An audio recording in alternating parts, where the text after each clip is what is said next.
station! Yay! But yes, we are going back to Kerbal Space Program. We are being part of glorious Kerbal Space Program. We look so less techno than our counterpart in Season 2. So less techno. Okay, let's have a quick refresher here on what our missions are. We've got 5 active right now. Test the flea solid fuel booster. So it's got to go through thing.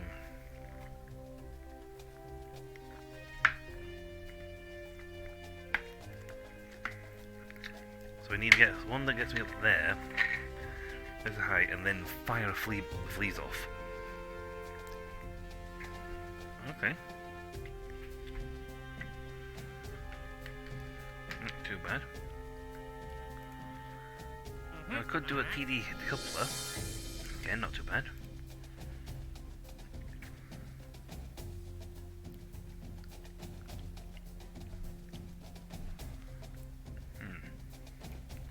And that wants me to take them up to a certain height and then fire it.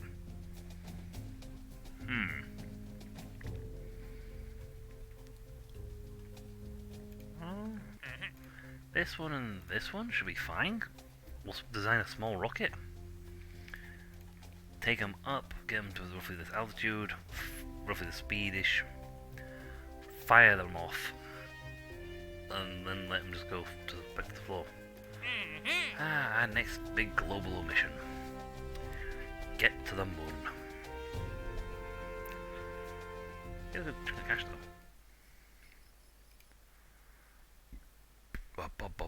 I would stop and like go wah wah wah wah for a bit, but we are a bit late starting. We need one of these.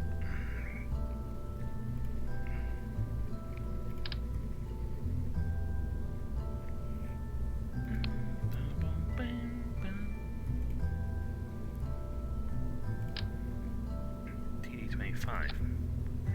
Another mission.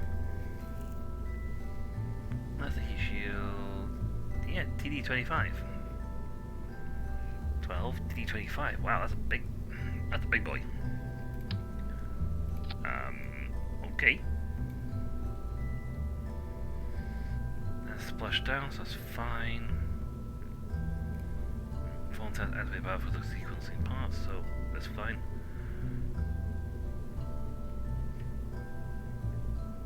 So a parachute.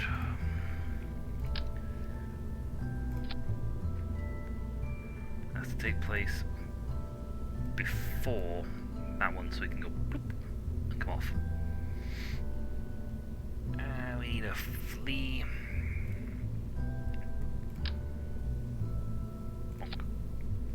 Why am I putting that one there? It's simple. Because I'm an idiot. I thought we had over rockets, we don't.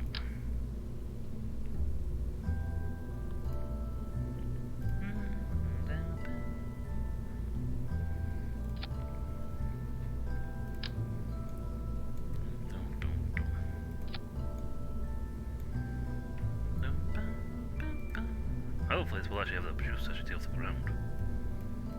I don't need to go fast, I just need to go up. And get a speed of about 90 to 160 in roughly around the foot.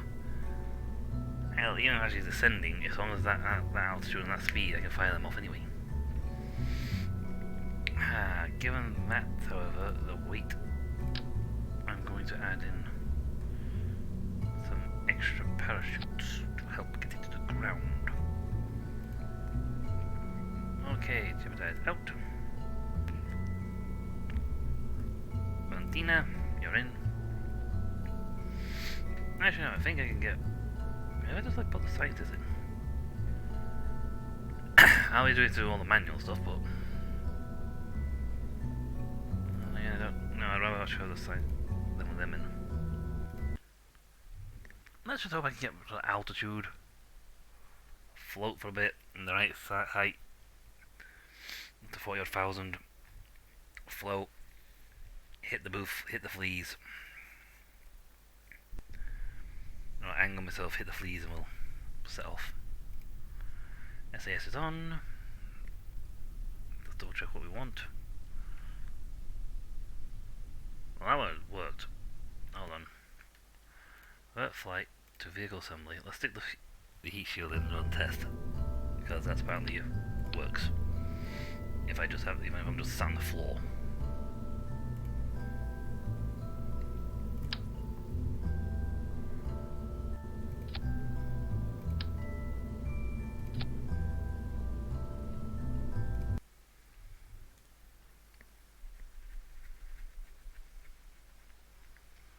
Apparently it works, just having it sat there.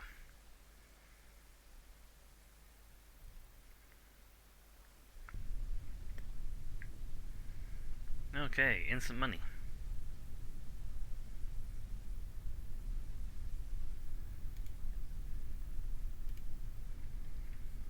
Yep, done. Instant money. Coven splashdown. Alright, so we need to get the fleas, we need to get up to 43,000.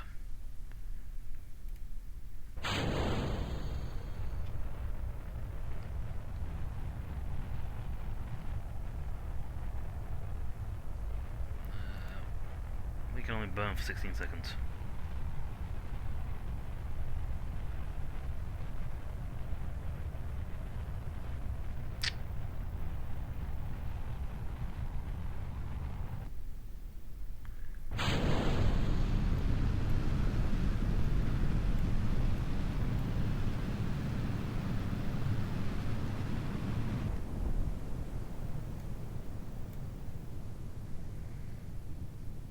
That's fine, we're still on trajectory.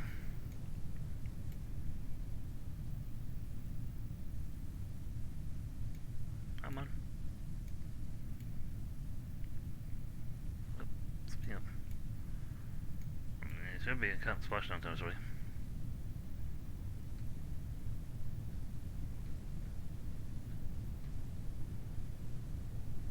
Please splashdown.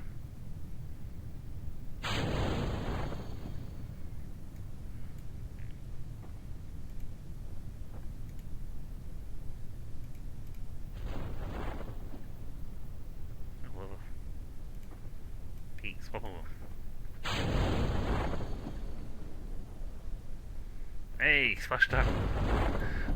It counts as splashdown. We are literally. Okay, let's jump off screen. This could take a while. Whee.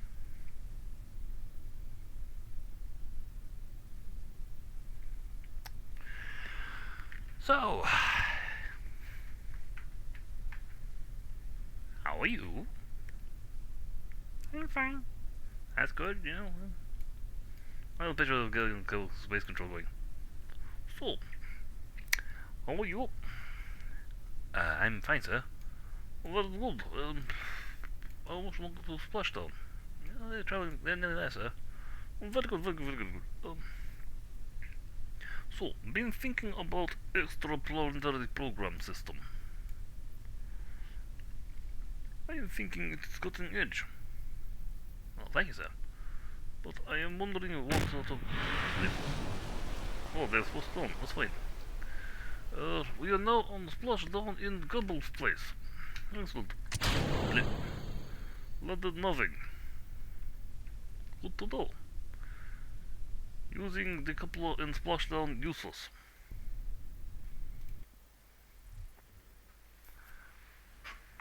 Hello, ground control. Ground control to... Well, actually no, it's be me. That was probably the most pathetic flight ever. That's the trick to getting some of these really cheap small ones. We didn't get enough height though for flea. Car. That did not work out. Let's see. Ooh, science data from space around Kerbin. Okay, I like that.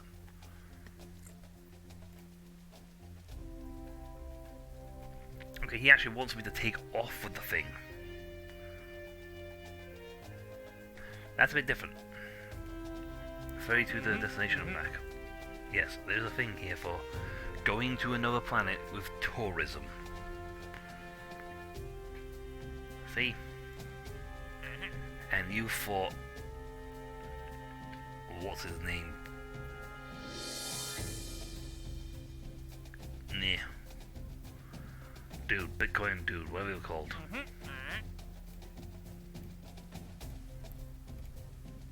I thought of it first. Ah! We got there first. Flying, altitude.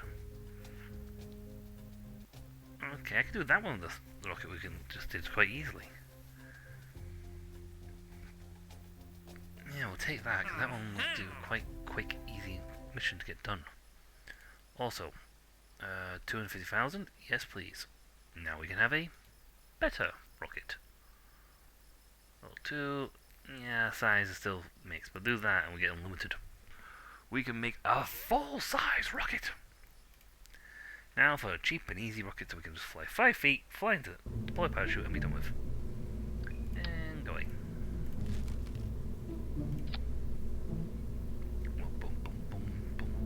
I don't think the guys with the tourist guys at the moment are looking to fly around the moon. What do we mention? Hammer. Actually, we're testing the MX-16. 12. Excel. Beep. There's a parachute way too big for the current ship.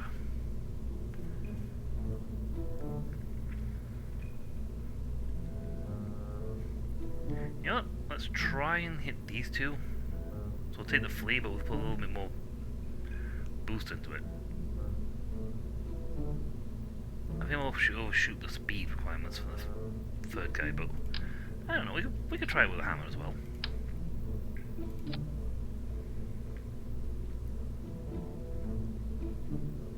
Okay, well, you know what? We'll try for all three hammer. We'll try for all three. We'll go for 3 here. That one's a dead easy.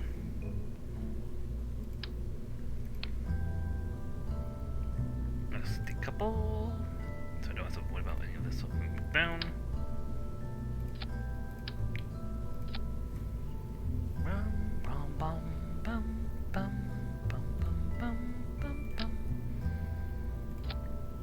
Okay, since it's got a hole up there,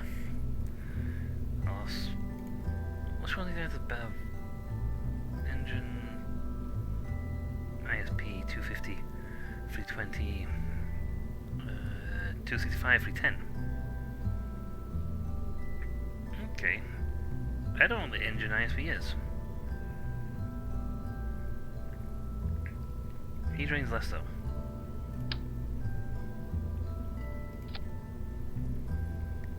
We got Robin Reliant.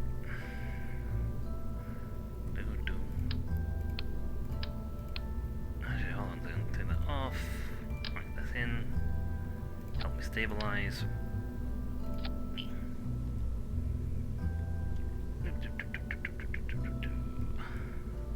Brain's gone numb. Right, one flea. Like so. We're on a hammer. Like so. And if we actually get high enough, we might even get to pull off the get the space info from space around Kerbin. Unfortunately, that's not big enough for 2 people. We'll sell that one. I want that one off because I need to be going at a certain speed. This annoyingly is going to be stage 2. 2,000, 6,000. Between 30 and 100. Now, if I don't think I'm going to get high enough for these two, I'll just trigger that one and we'll get the float down. Jebediah is not on this mission. He has a more important mission. He's going to the moon. At least he's doing the flyby the moon. We're literally just doing 1 or 2 missions here to try and get bulk our finances up enough sufficiently to make the big push for the moon. So for that, we're going to need a bit more science and a lot more juice.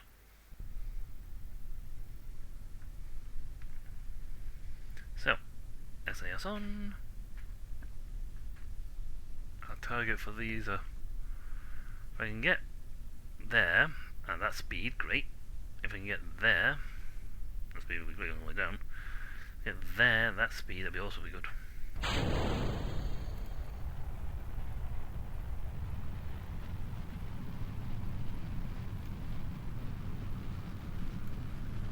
And that did not work in the road test.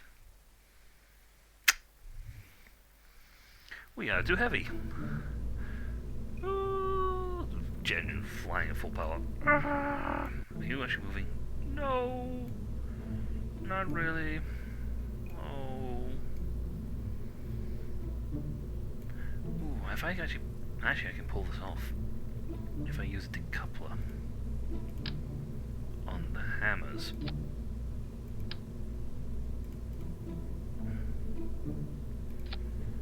And a trick for this. Do that.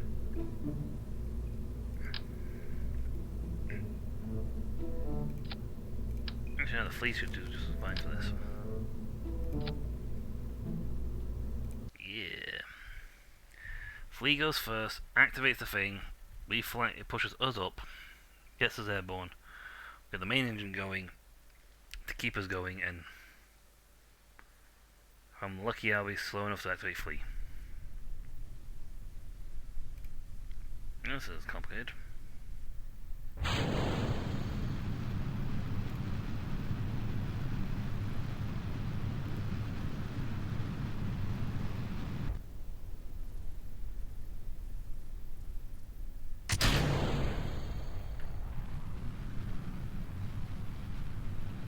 Fly! Why don't you on the right altitude to activate the parachute? Trying his best, but what'll do it? Got the push.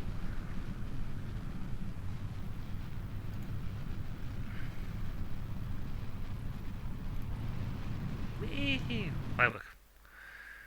That did not work either. Okay, so I need something a little more oomph. Or something that'll last longer anyway.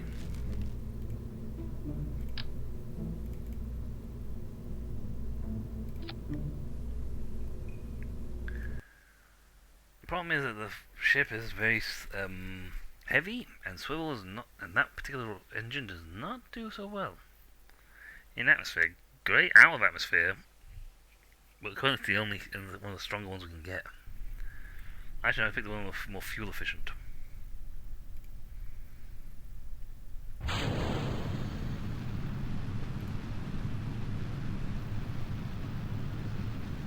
So if we're lucky, we can get to the altitude requirements.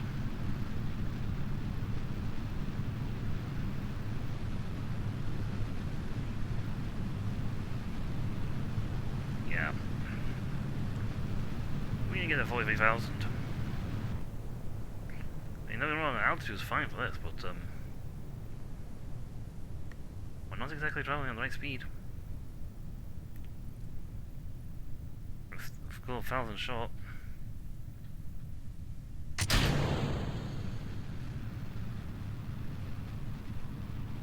Please go up.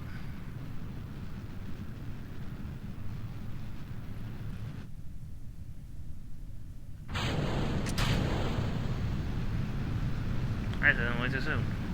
Oops. Whee! I thought I would just hit the parachute. That was the wrong entirely. Okay, so that's gone wrong in which way are we going? I'm going to swap this engine out because this is not heavy, strong enough for what I need.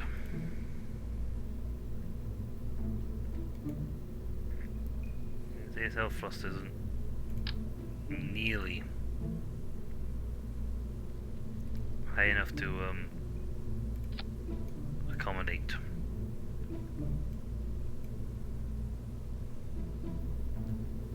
Apparently in here you can do this and go whoop. And look at that thing. Right.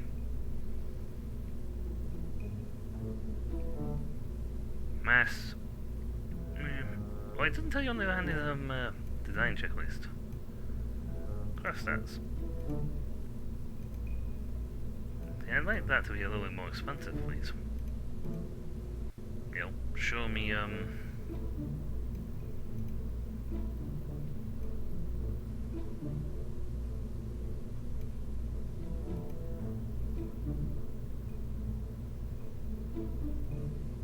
no parachute test, so there.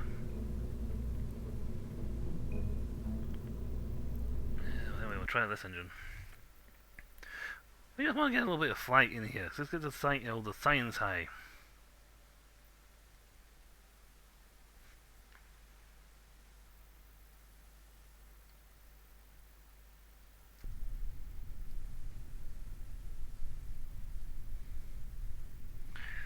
Now, let's have some science.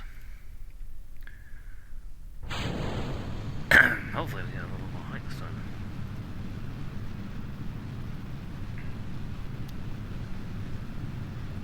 Problem is these burn out way before I reach the required height.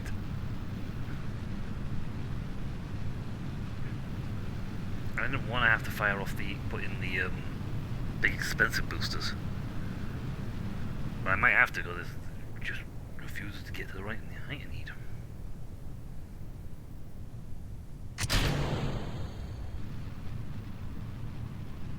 Come on. Nice if you would push yourself a little.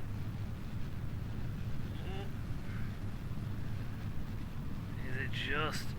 I think it is just climbing. It's climbing! It's climbing! The 7,000 we're getting very high up. I am 30,000 off from being anywhere near where my target is. And this is going to keep climbing for another 30,000 feet as this engine stops. Now. Yes, I somehow do not think I'm going to be getting hammer. The hammer one. In fact, I'm not entirely sure I'll be able to get the... I'm going to struggle to get the flea. They exploded.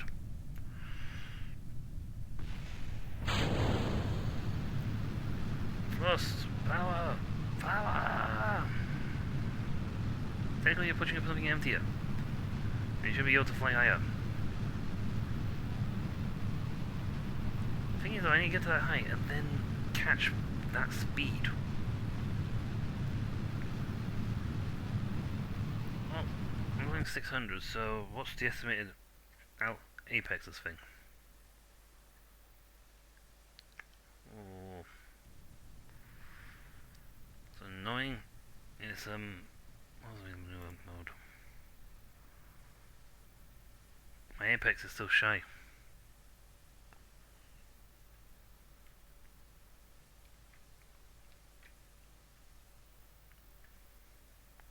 Oh, another. If I go on another couple of seconds. Actually, I might be able to do this if I use them both.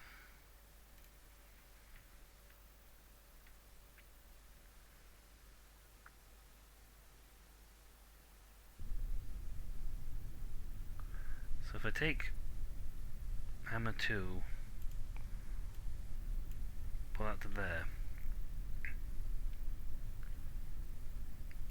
put him with him, then I should be able to launch throttle, launch, they burn out, detach, fire everything at full pelt, and I should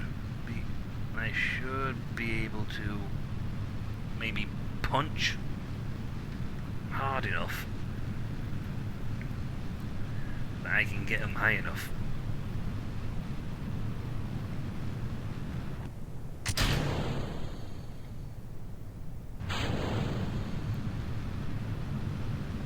If I can get him to like go 100.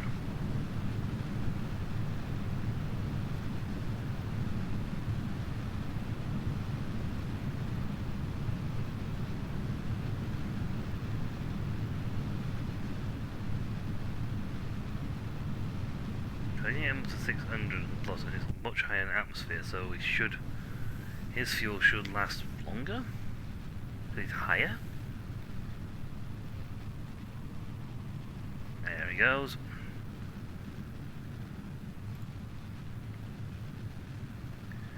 Gonna fuel shortly.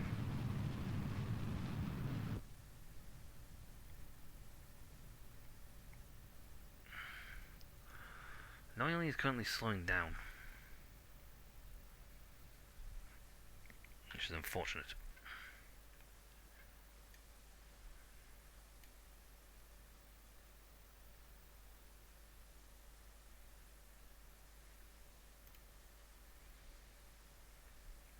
Yeah, we're almost at our height, maximum height.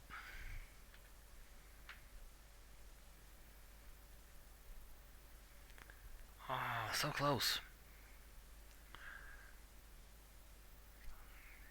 But we just ticked out before the At this rate, I'm going to end up putting the thoroughbreds on, and they will get you up there fast.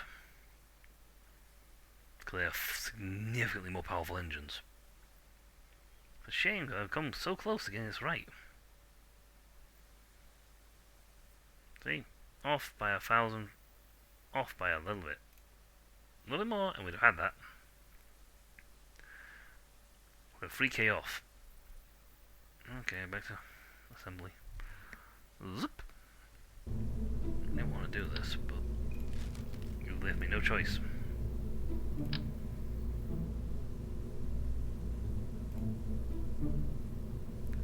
Thumper will get you that high. End of discussion. Thumper is guaranteed to obtain that height. They also go considerably faster.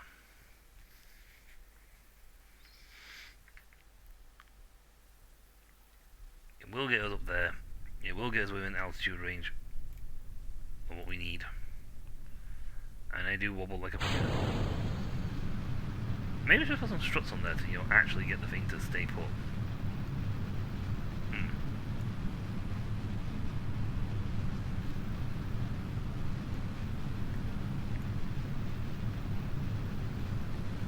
Well, some of them fly things completely, of course, we're fine.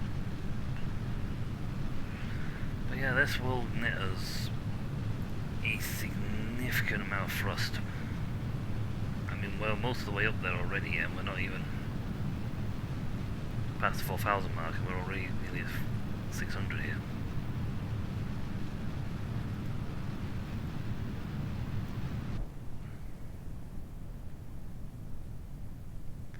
Well, even with them, I couldn't get the height. Probably because there's no aerodynamics, there's like slow friction pulling us the whole way up. Well, we're not getting him, but we should get Flea, that's not a problem.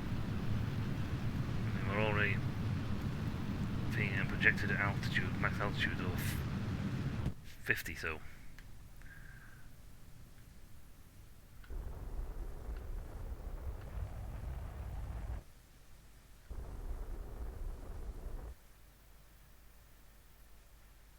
I'm just gonna go up.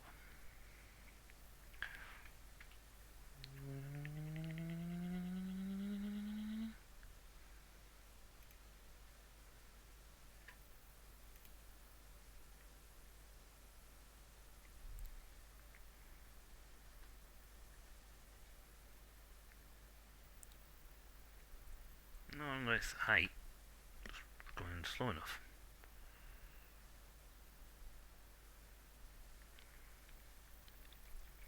So we're going to have to wait until he starts coming back down again before we activate Flea.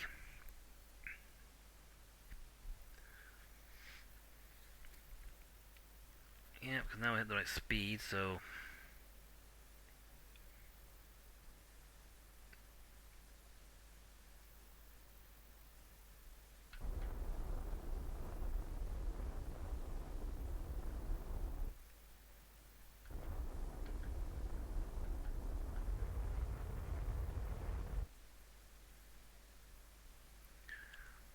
We're going doing that speed, but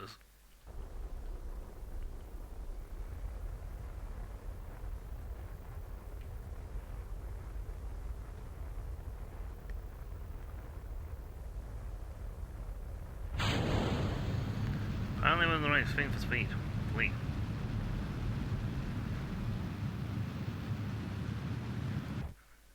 Whee. Okay, so that's Flea done. I mean, like space run covered.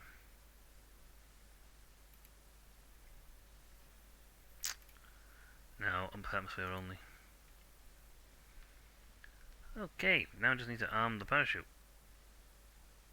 But it wants me to do it when I hit all these parameters, so...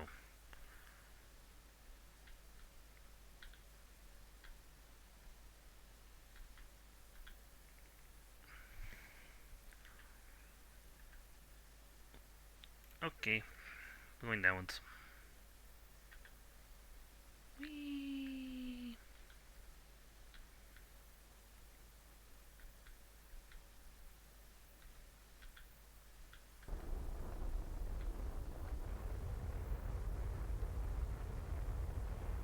We're essentially trying to slow down.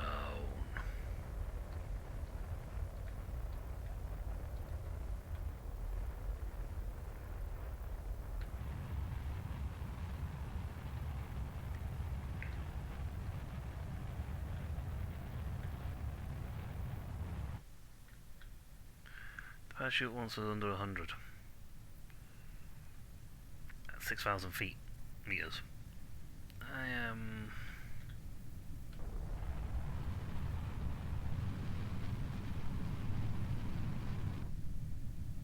not sure we're gonna get that.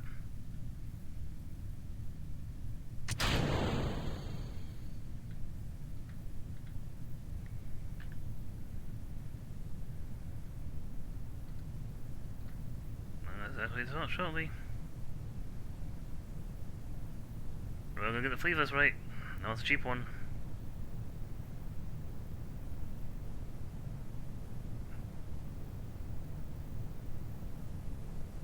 Okay, I'll get a little thing bang that very, very soon. No choice. Running out of airspace here. 1 second.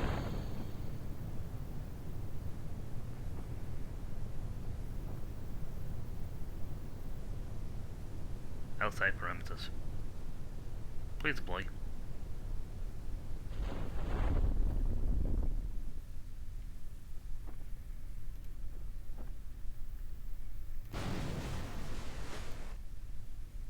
They flash now. Well, I was aiming for 3 and I got 1. Nuts. Annoyingly, at least we take the fleet off, which will also make the playmakers lighter.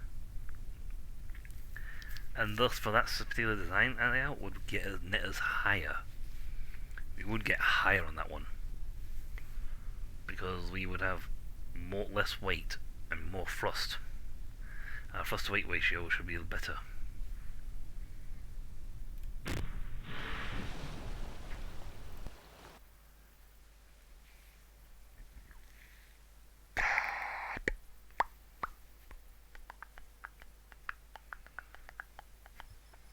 I could technically have ignored that and gone off to do another mission and let him just float down to the bottom on his own.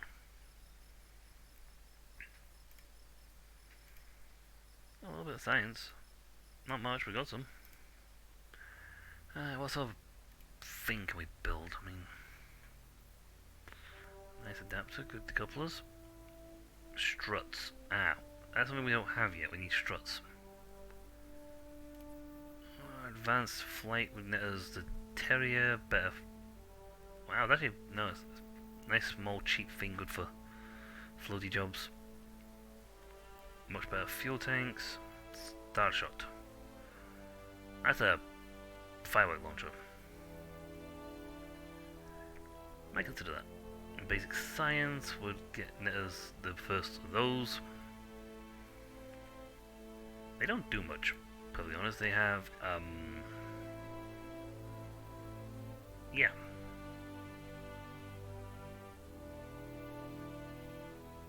Unmanned remote pilot systems available, but they didn't do it. SAS is not available.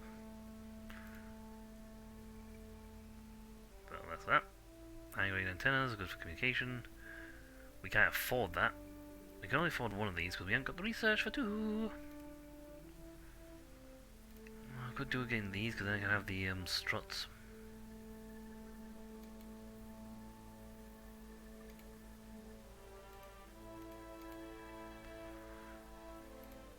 At the same time, we get this though. We get the Rockets, the Science Junior, and we have a much better thing for and experimental storage unit, which is very handy if you want to start bringing them in and ditching things, because then you just like keep the science safe. Radiators, what do they actually do? Cools nearby parts. Batteries. I find struts very useful for what I want to do. And then we'll grab some science and get that one the next one. But struts are very, very useful. Also, we really want to get to landing. Because landing has things like small gears. And small gears actually make planes useful, make planes work.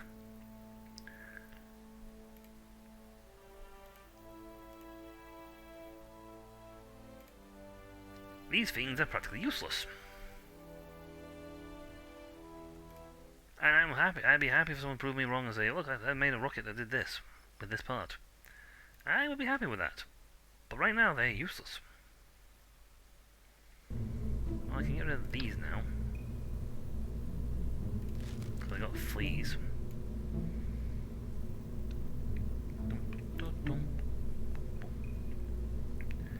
Alright, let's get some structural here so we can make these a little better.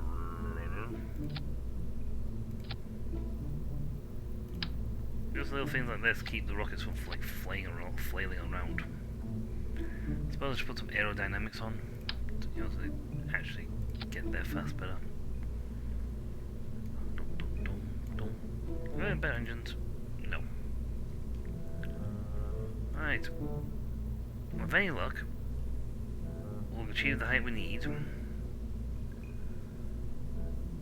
And even greater luck, we'll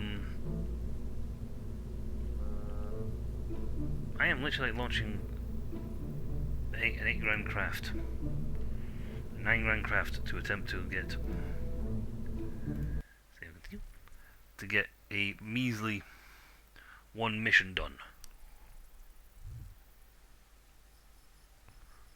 Hey, nothing fun this thing.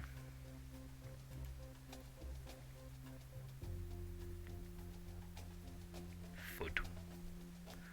Okay, what's the two? What are you? Suborbital flight. Okay, you can be done easy. That just means not in the orbit, we're fine.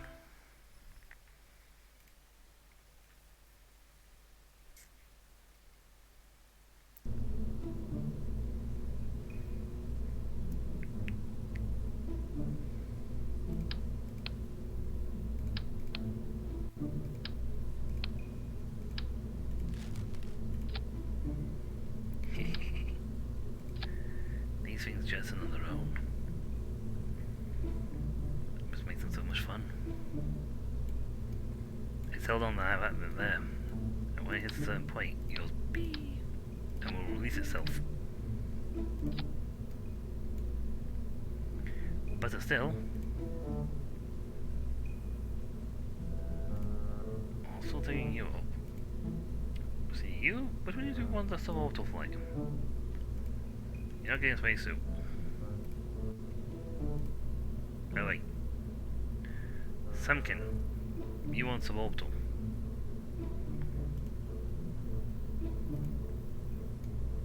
Yeah. We can get money for this. Now hopefully with this little tweak of the design of needing 2 engines, 2 lots of things, we should be able to, well, slightly lighter, and therefore we should be able to up better. With luck.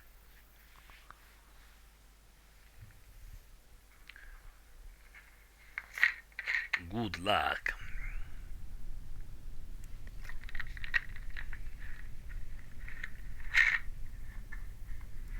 Well, you are very wobbly.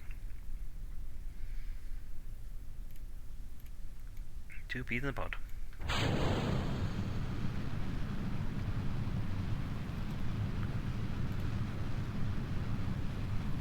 Now see, we should have more thrust.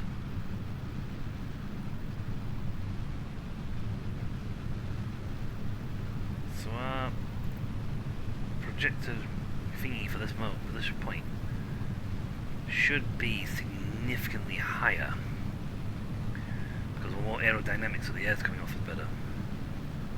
I say as we start to...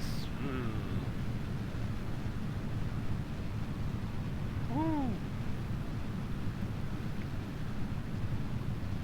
see, that's much better. We haven't got lost nearly as much height. Whee! Okay. We might need fins.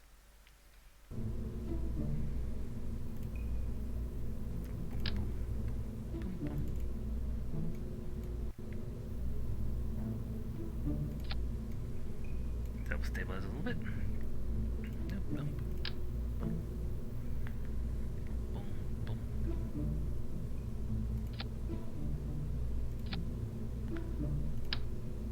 My ship usually looks like a giant steeple of it, been running over it. That should help stabilize it a bit better.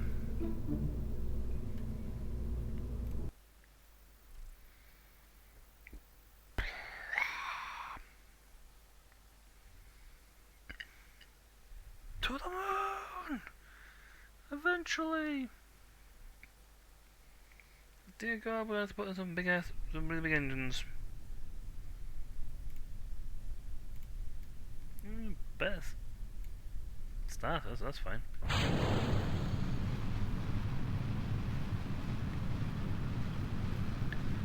See, they should be more evenly balanced right now, because they're more rigid.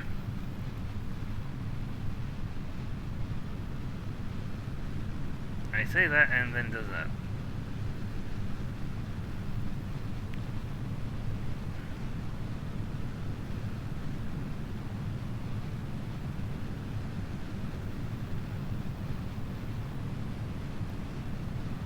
I'm not even doing that, that's doing it on its own.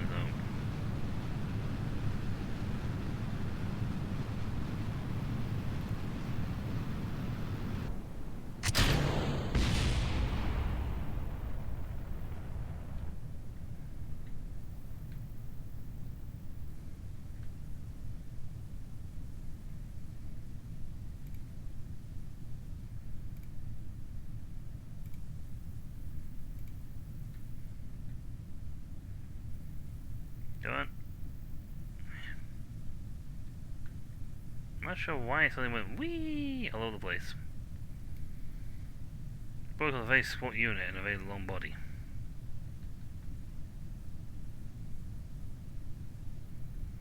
Okay, change plans, we're getting this one.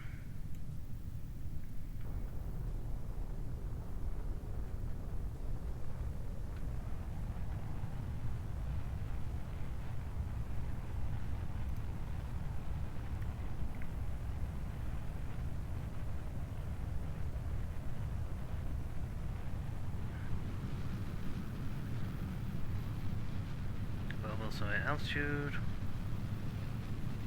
Come on, slow me down, slow me down. I've got 2k left to go before we back out on that.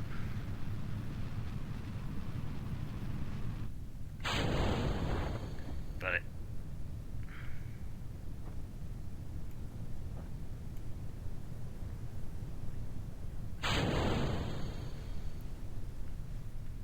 Yeah, but now, a vehicle that kicks off the other arse. Okay, so we did not get the thing. Technically, it was a suborbital flight. He went for a flight in a rocket. End of discussion. I never said he had to get very far in a rocket. I mean, Christ, wasn't that far from the base. So at the very least, we shall grab this one. I don't know why something went wee on its own. I suppose I could just have the hammers for part of the rocket for getting us to the moon. Going for the moon. I mean, it wants to do a flyby, so that's doable. This is a fantastic pod for re-entry. It's coated in the substance they use to resist heat and substance, so I don't think I got the... Yeah, I don't think I got his space flight on the Kerbin.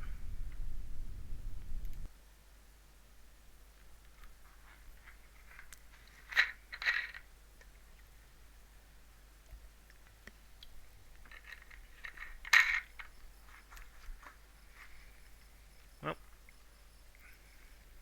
on the right day at least. Well, I've got some money. 1 XP gained. Nope, I did not actually net him the fly me high enough, because I think they got to reach a certain height. And we did not. Anyway, I want this because we're going for our moonshot here. So to that end, I'm going to take Bob, because he's a scientist.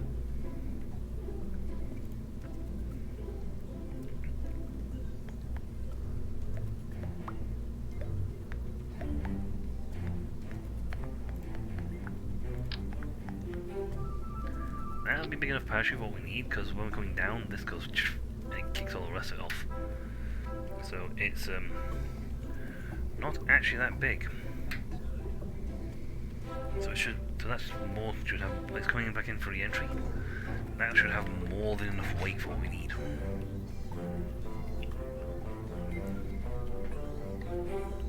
However, what we need to make certain, however, is that the science equipment is attached to this part, because it will explode otherwise.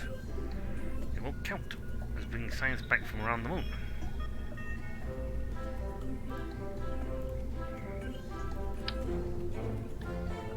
Here.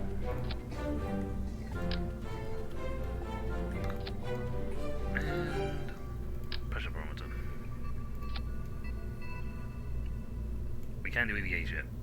We don't literally have the ability to do them. Okay, fuel time. Because this is going to be a big rocket. No more cheap here. Cheap stuff here. We are going big.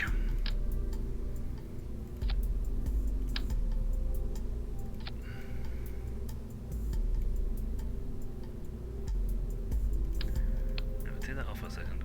Let's stick the small incline reaction wheel on here.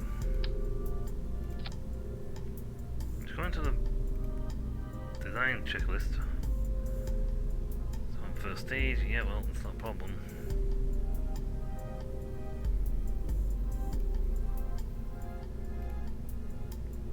I mean, we haven't actually added in any stages yet. Okay, yours once vacuum. You're off to 14 vacuum, so you're better than vacuum.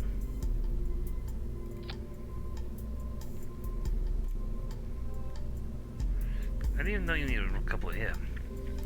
Now, technically, I could add more. I mean, I could literally do this. Add in the small engine, the smaller swivel, to there. Add a decoupler.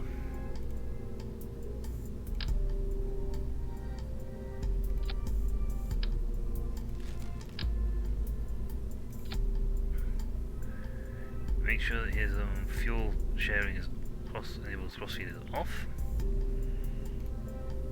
And that.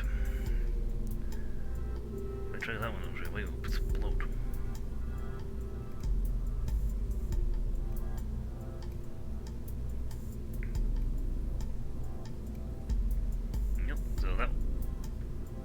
Then add some more fuel to this half.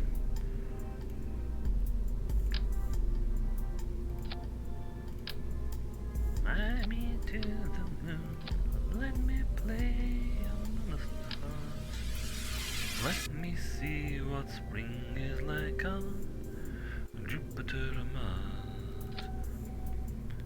Add those in because I'm going to be slapping the biggest bumpers I've got on.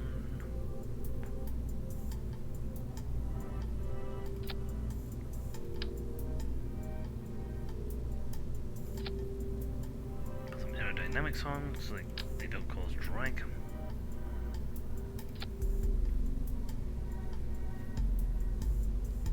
Add in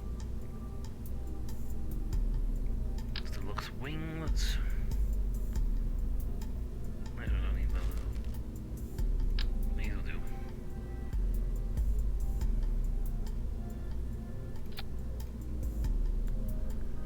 just so they can maintain a balance.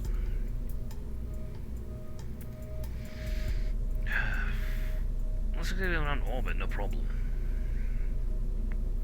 But will it get me to the moon? That is another question entirely. You know what, if I do this and it looks like a good orbiter, I'll swap Bob out for the guy who wants to do orbit travel.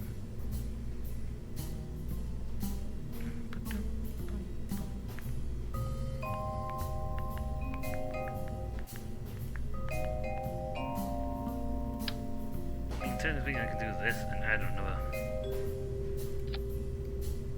2 lots of these guys. I mean, it makes them expensive, but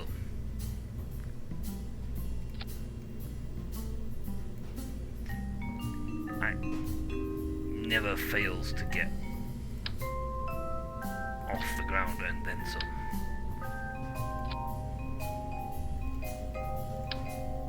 I mean, it's expensive, it's a 20 grand rocket, but most of this is being, discarded. But the plus side is, because of the way this is set up,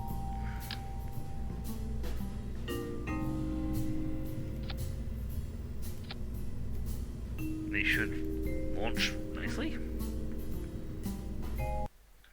And let's face it, the further out you are the further out from Kerbin you are, when you start doing your manoeuvring for going around, setting your orbit up, the better.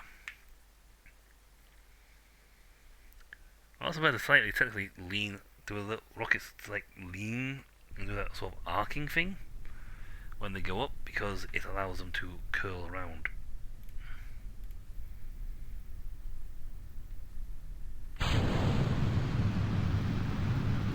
So they go up to a certain height and then it's all arc.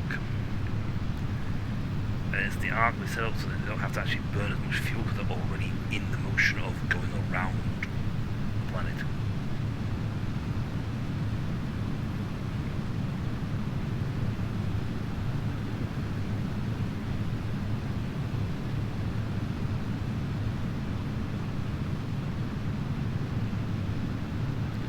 Now this is some speed. Ooh.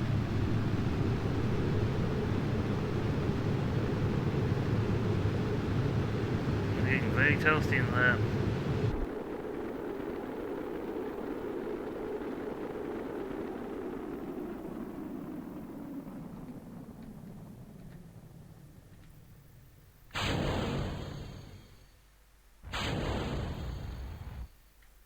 I always do that just to get a little bit of a kick to help dislodge us from the rest of it. Yeah, we've got 4 minutes to set this thing up. Now, unlike in Kerbin Space Program 2, well, actually, no, the thing on this one's a little more accurate. And this is that lot, which is very annoying.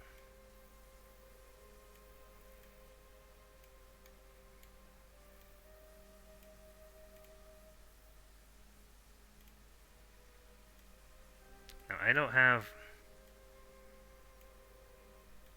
access to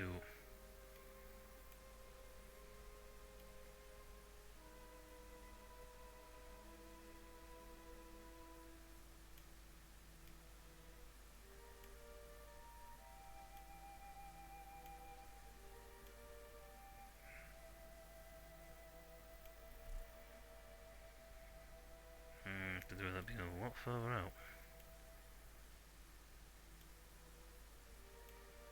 That's better. Now I unfortunately don't have X. I took me too long doing that. I gotta start burning in the next few seconds. Actually, no, my general thing of this.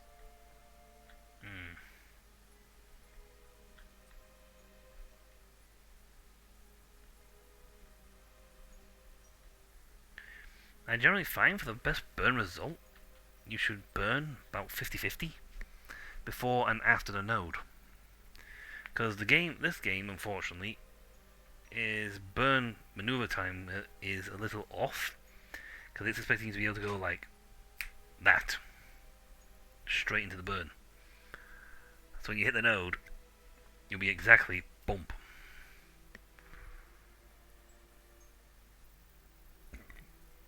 that's not good. I can see the little pimp there for one, which means this maneuver cost me all of 3.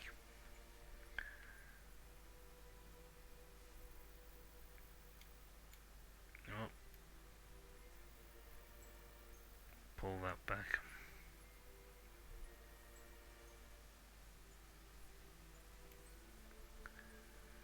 Okay, it's all of 3, but no.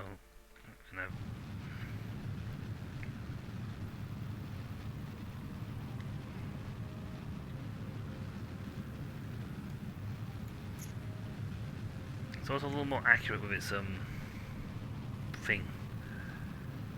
Unfortunately, at the moment, I have to do all this by manually. So I've got to keep an eyeball on this little pip at all times.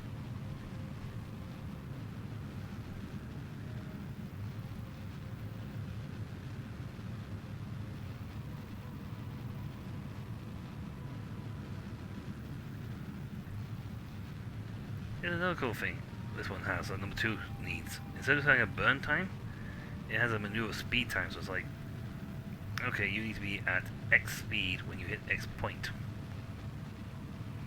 Yeah, we're plus 15 seconds here, but we're still going to be roughly on par where we want to be. I hope, because we're going to run out of fuel in about 16 seconds.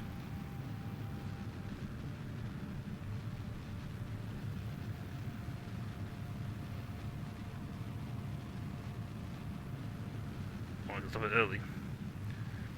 I wanted to better fine with me. Not exact, but I needed that to be above a certain percentage, a certain point. Too slow, too low, and the friction in the air will actually nuke us before we get to orbit. We got 1 second burn. Darn, if we'd been past there, we could have really done it. Got the thing for that. Oh well. Right. We'll go for the burn. And oh wow, RDN. Our ascent nodes and descent nodes are ridiculously off. I'm going to alter these.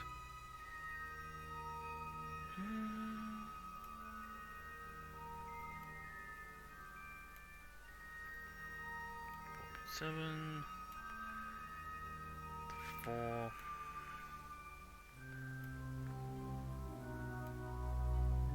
That's 4.9. Yep.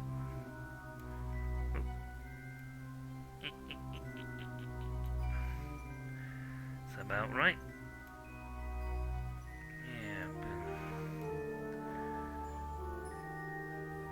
Okay, I don't mind a 0.1, to be perfectly honest.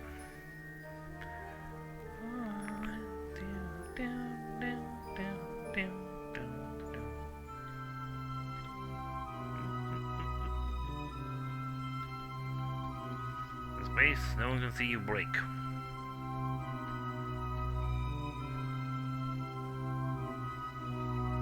Tense can burn. We're gonna burn through part 1, no problem. We'll have to judge by if by the time we get to this thing, if we've got enough fuel for the full flyby of the lunar flyby, the lunar orbit. Because we still need to get fuel to brake to get us into orbit, and then fuel to get us back out of orbit. Get back to here and hit the brakes. We don't have to do air braking for the next 5 rotations. Whee!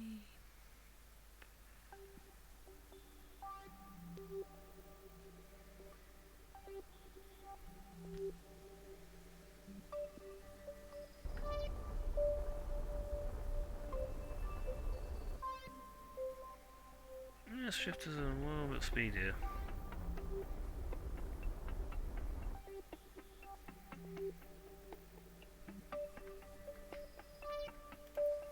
So it really does that a lot.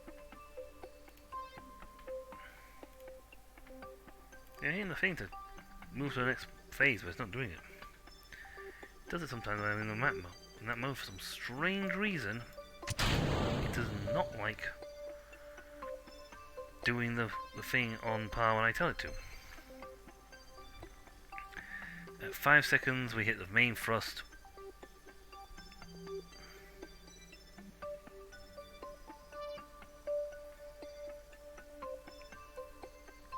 And then we get a 50-50.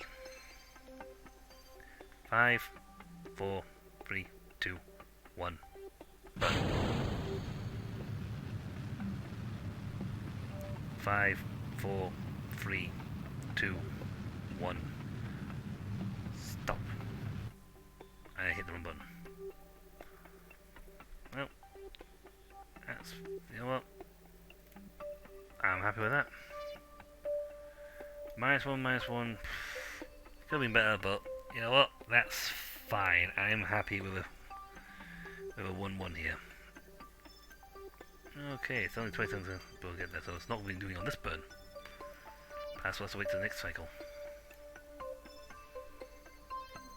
And that's just showing me about quite easily that we have got nowhere near enough fuel to do what we need, because it wants to burn for 3 seconds, and we have exactly what we can burn for 3 seconds. It needs considerably more than 3 seconds.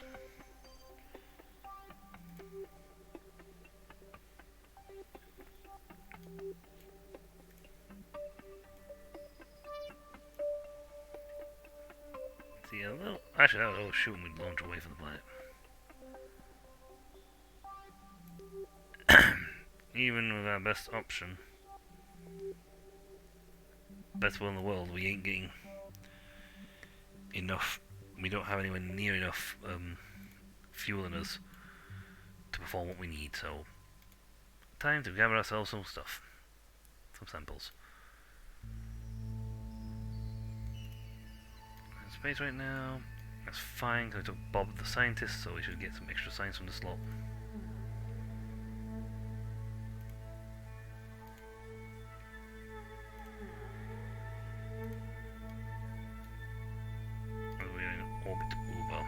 Goodman. Let's retrograde us, please. And break. I hope.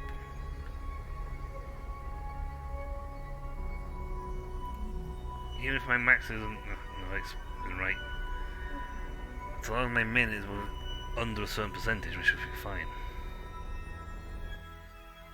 That's low enough for some air braking, baby. Yeah, we're good. We are low enough that we are going... Yeah, well, at altitude like that, we're low enough. We're going to easily get that one. We can actually arm this now. Unlike in Coven 2, where it seems to throw a wobbly with you. If you arm too early. Coven 1 is a little more forgiving. If it would just be like there, or still over 17,000, that'd be great.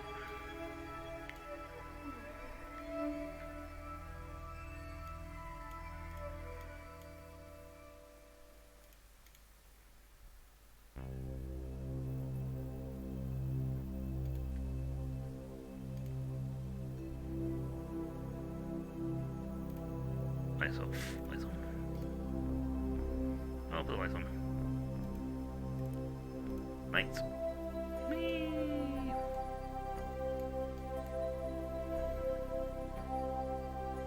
Can't even do anything.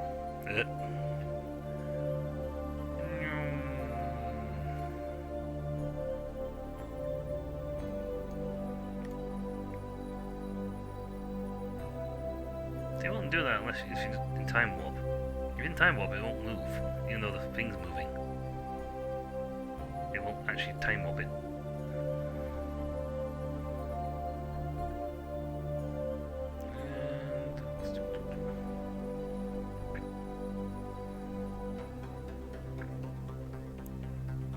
We should be getting... We need a less than a certain percent, certain height altitude. 90 should be fine for keeping your speed up. Not doing too much atmosphere burn because you're still in outer atmosphere. But it drops down to 80 or less, and I think you're starting to look at into the atmosphere. You're looking at really close atmosphere. So your atmospheric burn. Less than 80, you are definitely in the atmosphere.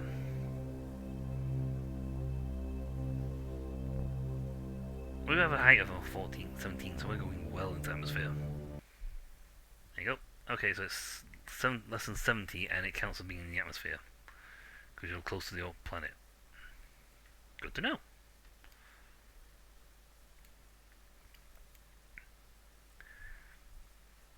That's going lower. Was never going to leave the ground again. So annoyingly, we did not have enough oomph or fuel to do what I wanted to do, which was to get the full burn to the moon. I put 12 engines on that, and we still didn't get there. However, Bob will have earned quite a lot of experience for this because he's got a full orbit flight. And technically, we can just do this again and put the other dude in.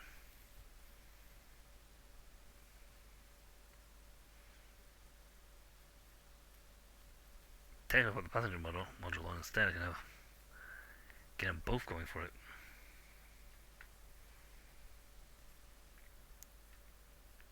But they need more parachutes because they need to come back down alive. Speed up.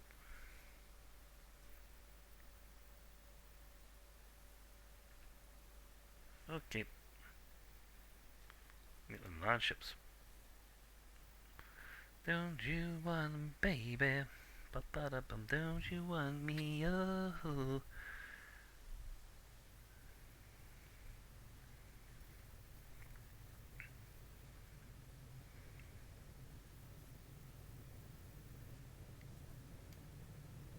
Whee, so going too fast. This has Albator on it. This neutralizes annoying things like planetary burn, though that's unfortunately suffering some damage. It's a sane pod, if you like Dragon Ball Z.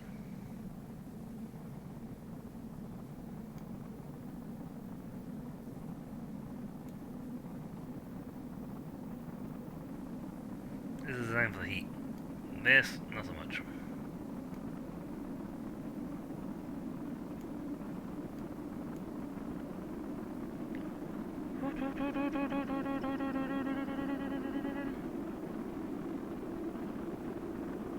We're burning up, sir. It's getting super toasty in here, sir. That's Albator still quite heavily holding the heat off. It was designed specifically to burn up. And it's actually protecting the parachute over here. The flames are going around it, not on it.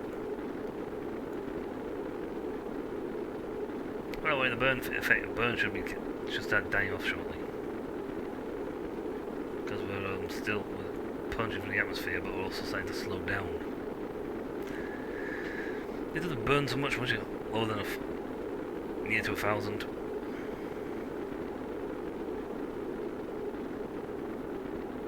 See? Temperature's dropping. Around 1,000 mark atmospheric entry wise, it's fine.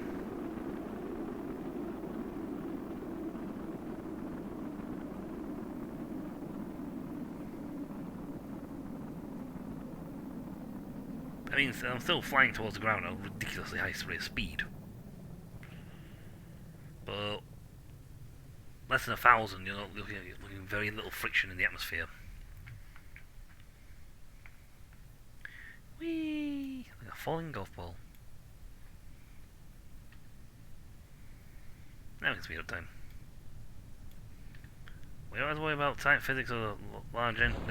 It's only a small pod.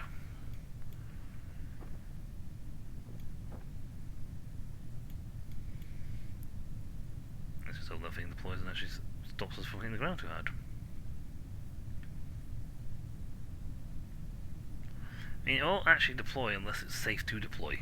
Once armed, it'll stay armed, but it won't deploy until it's safe. And it's causing more and more drag, so it's actually slowing us down faster. 6,000, 5,000, 4,000.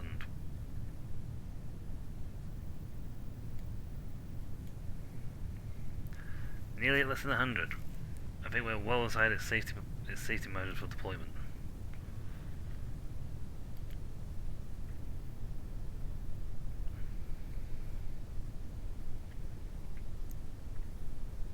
Please don't rip. I'm only 1,000 meters up.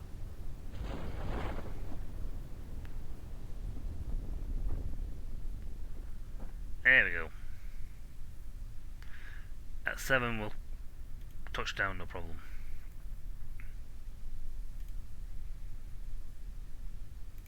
Off. Turn it off. We can go nowhere but where the ground gravity takes us.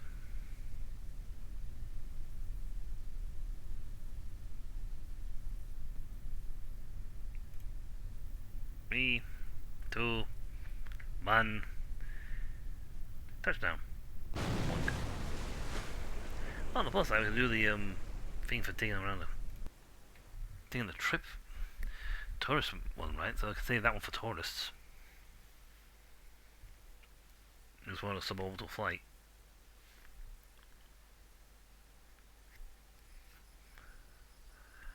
Oh, that was slightly annoying. I was hoping for a little bit more, but I hadn't enough.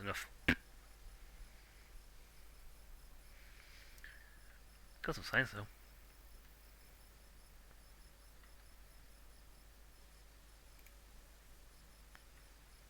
Got some money back for these, which is fine.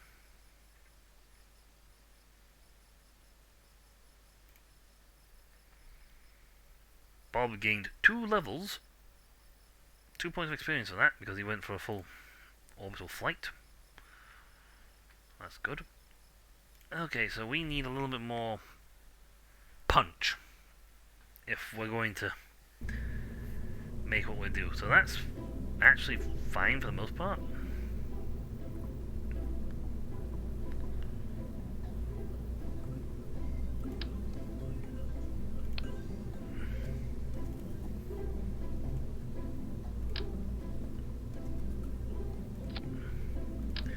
It's actually very hard to get your Kerbin to the moon. I mean, we actually had nearly enough fuel on for all the maneuver and that lot, but what we did. So we just need a little bit more fuel.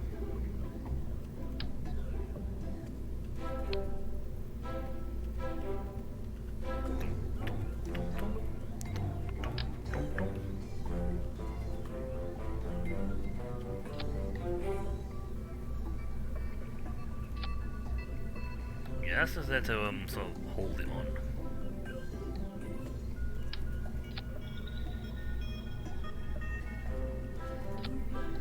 I guess very wobbly up there. Yeah, we're going for a very, very long, slender rocket here, but we've proven that that works. And get a good orbital flight. What I need is a little bit more fuel for the 2 alternate flight burns. So one burn from save and continue.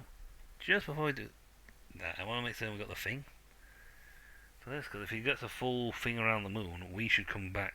If we can get all the way to the moon, we should come back with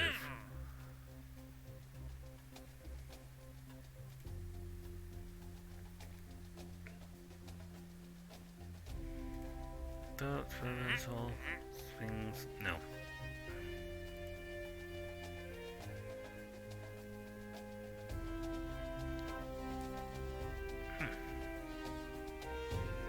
We might look at that one if we still don't get back. If we don't do anything, it's decline or failure. It's like, well, we didn't decline it. It just the offer expired. So it's like, oh, so we didn't we didn't take it up.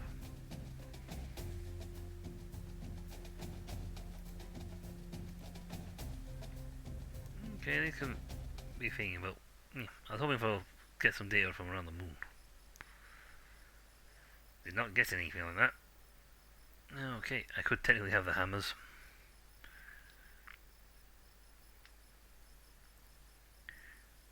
I could, but I'm going way, way, way faster than what it wants by the time I get to that point. By the time we get there, we're going a lot faster than that. Okay, Bob and Jebediah. I'd love you to have the thing for find your own mark here, but it's not going to be the case.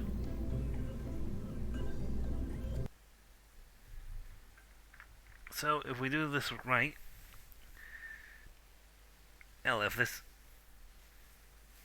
we're a little heavier, so I don't think our apex is going to be quite as high because we're a little heavier. But we should fly quite nicely when we settle.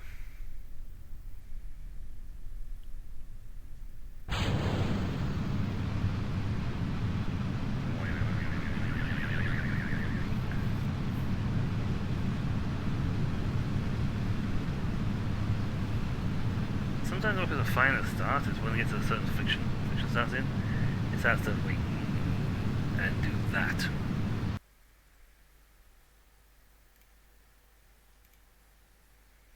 And no amount of fuss control is going to help you with that because it's starting to do its death spiral.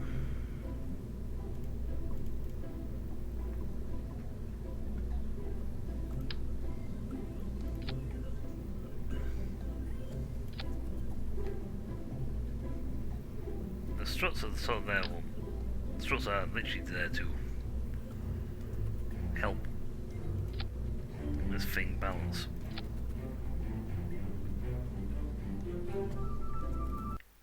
But along nature and the fact that that middle bit's like a coil sheath section, that's the sheath that's just holding it. The thing just goes like an antenna going wing, just wobbles all over the place. So, hopefully this time round we will not have a ship that wants to rocket itself into the orbit.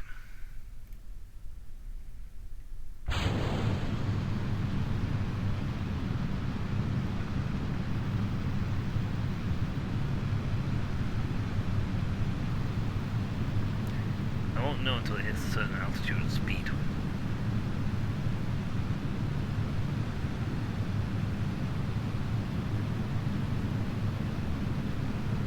I mean, Jebediah is fine in the controls right now. And the little reaction wheels spinning at full pelt to keep itself in alignment.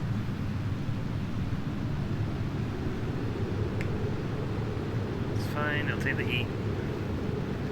G-force are ridiculous right now.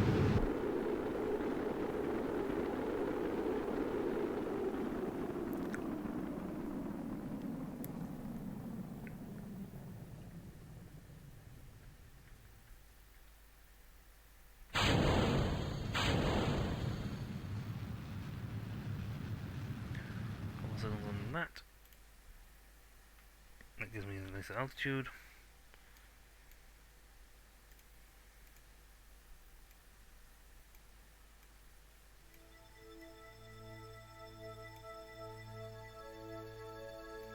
Not much. E3's pushing a little on the... No, I would prefer to be a little more than 80. 99 should do the job. 2 minutes. That's fine. Technically, inch it a little bit more outwards and it'll.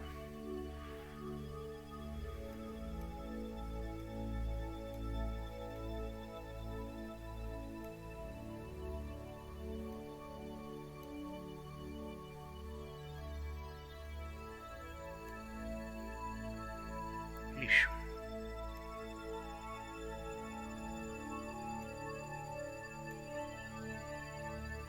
Trying to reduce the amount of burn fuel I've need to go through. Thankfully I said I half and half this, so 93 seconds. Half of that is annoyingly not quite a full. 45, it's a 45 point. Actually 48, nearly. well, be more accurate, it's roughly 46.3, 46.5. But I don't get 0.5, so. And that'll do about here.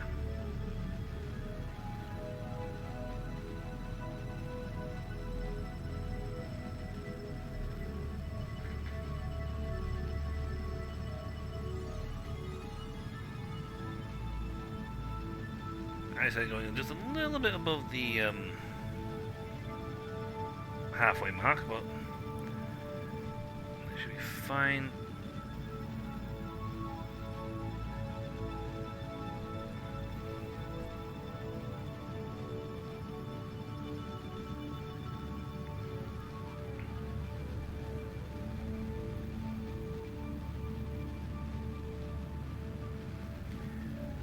So it's not actually at the height of our thing yet.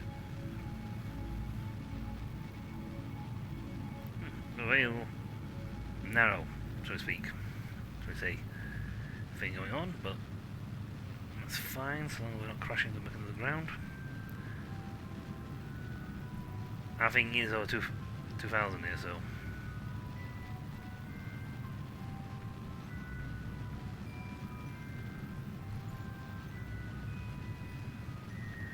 I'm just looking for the PE. And that pops out. I don't care if I'm not actually near what the thing says I should be.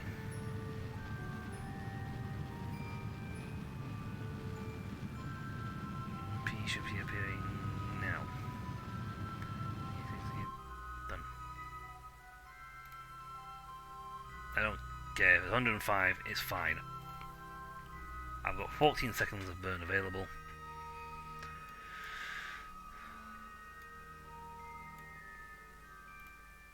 Wunderbar.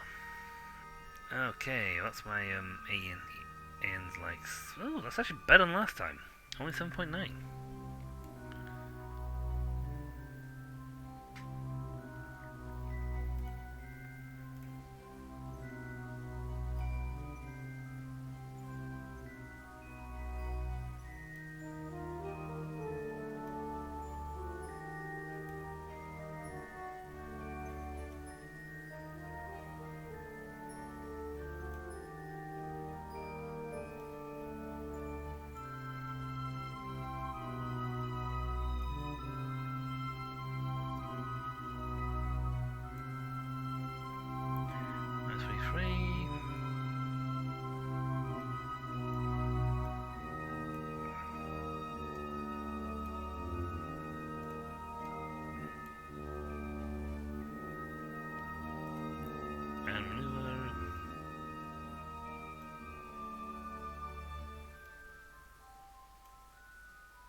Point 4.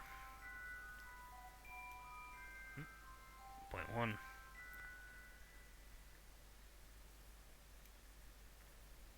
That's pretty close. Oh wait. We don't even have solar panels on this thing yet. We are literally reliant on our batteries. And we only have those to work with, to be perfectly honest, when we have enough juice. Thankfully, however, we are not an unmanned probe. If we were, we would be in deep trouble.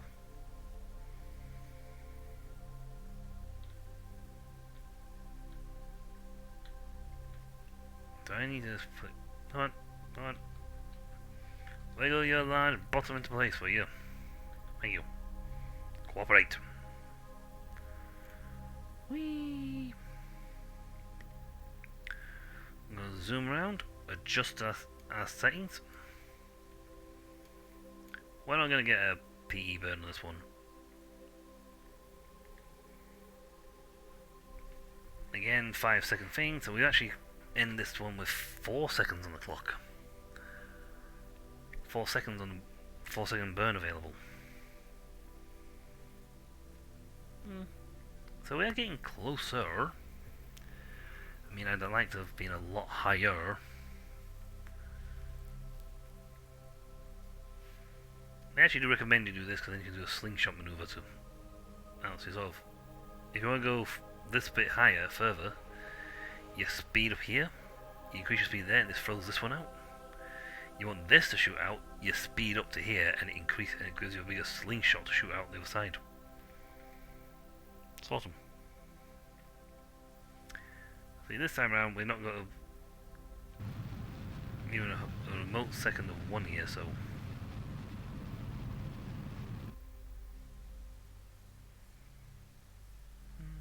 2, 3, 4.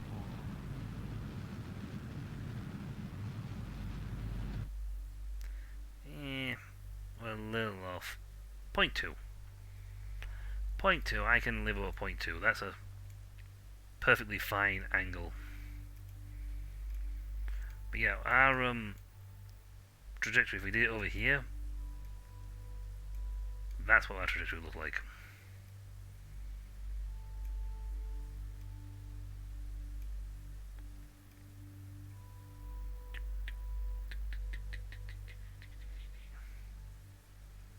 We could probably pull this off actually.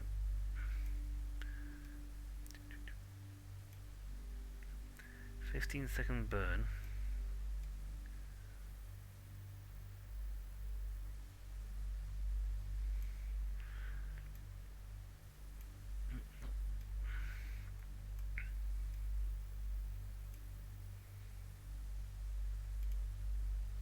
Nope, prorate. We got 2 minutes to get into position. But that's the thing. Because of where we're going, we are technically already on the opposite side, so we're a little out of where we should be for doing this burn.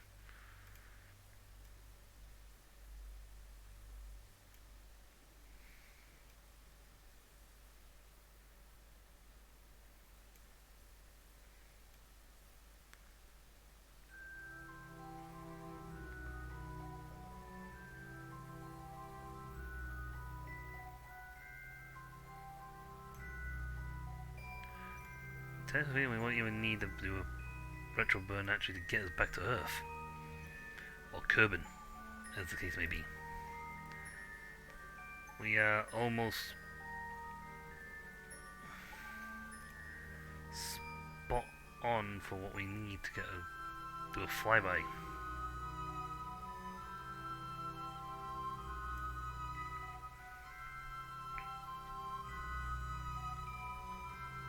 This is pretty nice actually. Now I'm getting out of this mode because quite often it doesn't like me jumping for some strange reason. It spazzes out on me and doesn't like deploying this other half of my burn.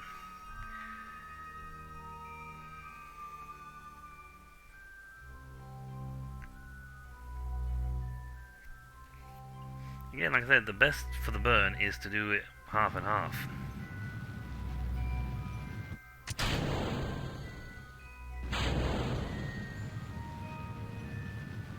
We don't have a lot of fuel.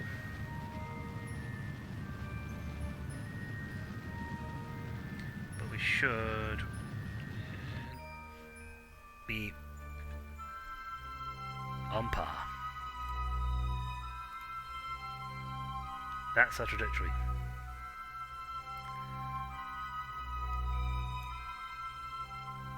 So I should hit the moon counter here and then leave it here.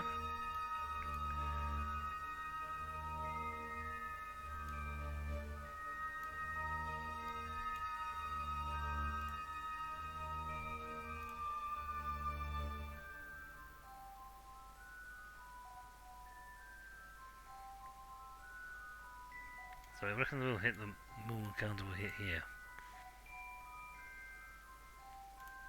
So we warp over to this bit, we should be on course for what we want. And this is going great for us. We've actually accomplished a second objective, which is to do a flyby. Do a flyby or actually orbit the moon?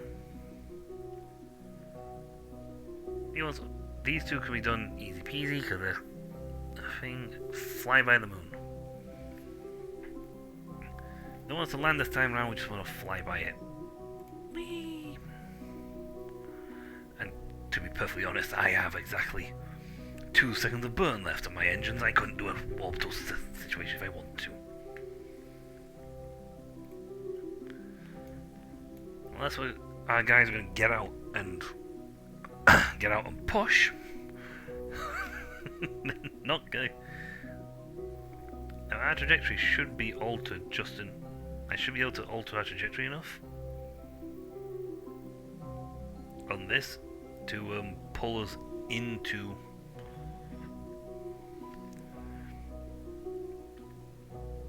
I'm going to close to the moon before it... And I'll switch there, so... Closest point to the moon we can get. We're miles away, but closest point to the moon we can get. Hi guys. Log pressure. Keep. Goo. Keep. Temperature. Keep. Crew reports. Keep. Massive science amount incoming on this one. We can't even EVA, which would be nice because I'd love to EVA right now and then we'd get more data. We'd have an EVA report. But this should be the completion of what we need. Fly by the moon, gather scientific data from the moon.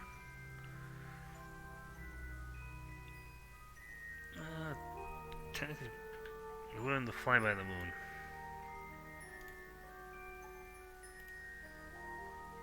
On the high space over the moon, so it should be fine there.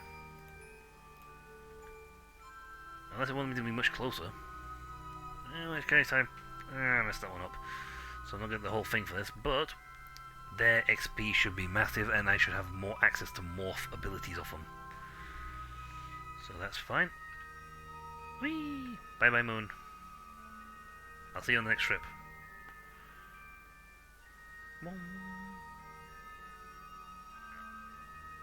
They'll meet again if it's left them to their own devices.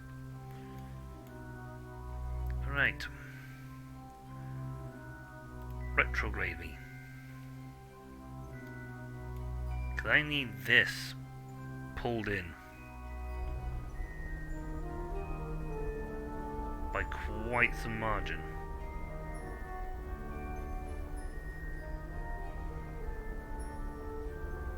Come on.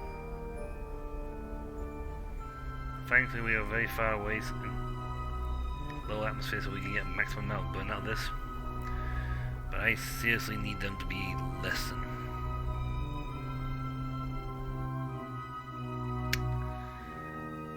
Rats. I'm not sure we're going to have enough. We're going to be close enough for this.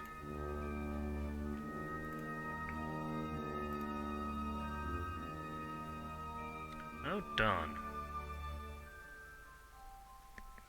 Slash cancel. Where was that? If I went to load save. No. That won't do the job. Oh, ruds. We were a few seconds off on our burn. We're another 4 seconds, or at least another 3 seconds anyway. If we kept it going for a little bit longer, we've had more than enough to do air braking. But we don't. We do not have quite enough fuel for what we need. So to that end, I'm going to add in one more tank. He technically has the least amount of fuel.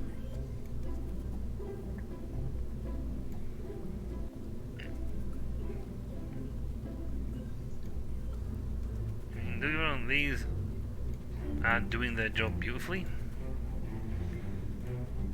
I'm gonna go just for fun put these hammers on as well.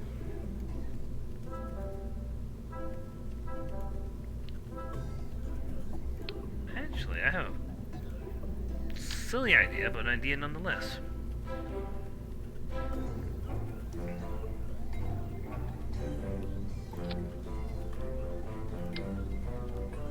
Two-stage boosters.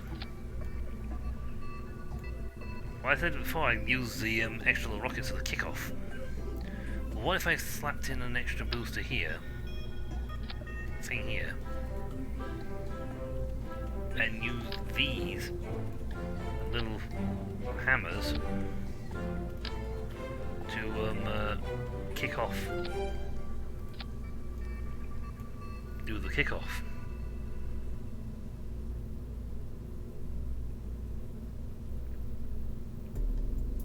Where are you? There you are. Where are they? So I want that to there. Drift for a few seconds. That there. Then them. Then they fire off. Then that. That should, expensive as hell as a baby. I'm gonna sneeze. Eventually. But that should be sufficient to punch. Get an extra little bit of bang out. So put us even further out from the planet, which means we'll have even more time to do a nice curved bend, require even less fuel to do it as well. Especially if I sort of angle myself a little bit before I actually do it, before I actually fire them. You know, towards the end of the flight path, so angle them. Then it should be already start the curve going, and then I need less fuel to actually finish it. Well, this will be interesting. If it works, well, hey. If it don't, me. Again, I could technically put a passenger seat in the passenger pod in there, but I'd need more parachutes. Because they would have to get back to planetfall and survive.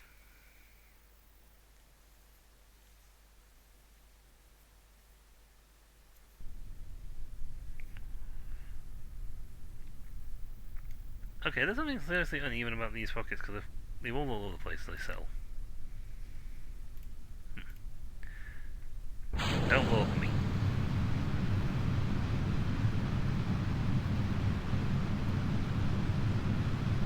Also, whoop! I do miss the countdown. 5, 4, 3, 2, 1. It goes. Okay, since it's not going yet, that's not a bad sign.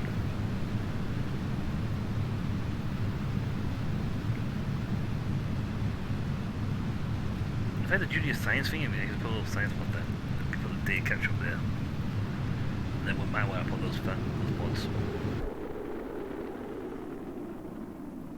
Okay.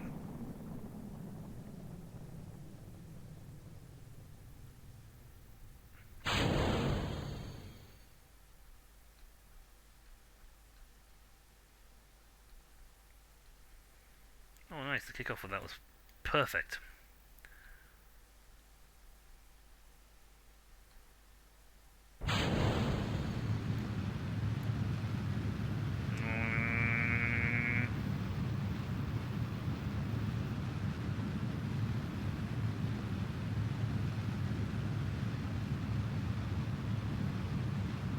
Not so bad at this point because even as he spins. Okay, don't do that. I just fired them like a rocket into my own thing. Okay, don't try to angle them sideways and then launch them. Just launch after you've deployed the first ones, because it'll self-destruct on themselves.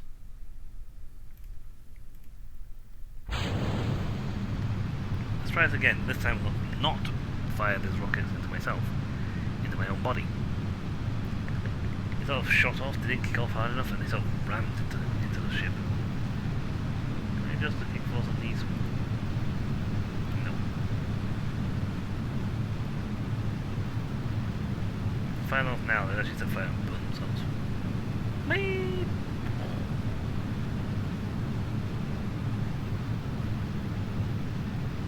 There's no actual air reaching these fins. Fins don't feel a thing.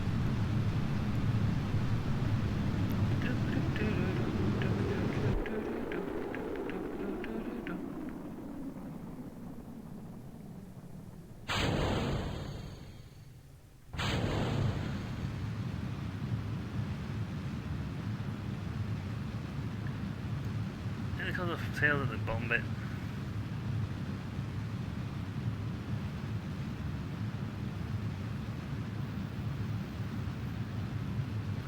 That's not helping. I'm beginning to think that I need to put those down below.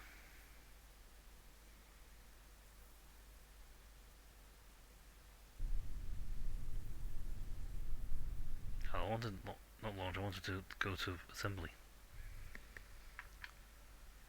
Go to assembly.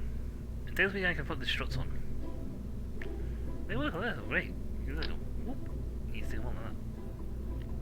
But it's quite often hit the rocket if you do that. But if you stick them on like there, they hold the rocket outside. It's very fun. So despite me having these clipped on quite nicely, they don't seem to want to do their job.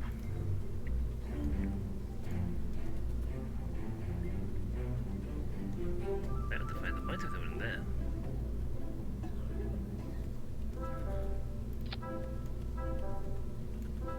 That's what makes them explode. I think I do that, they explode. That's why I want them here.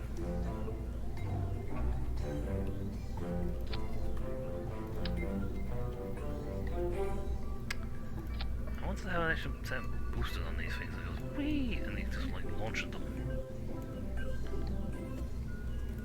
You know, I could put them all the way up here. Very top heavy, but they'd be well out of the way.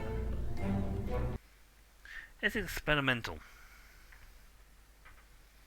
It's very experimental. We're doing a few design mods here and there to try and make them efficient. Or in my case, just getting the rockets launched to explode themselves.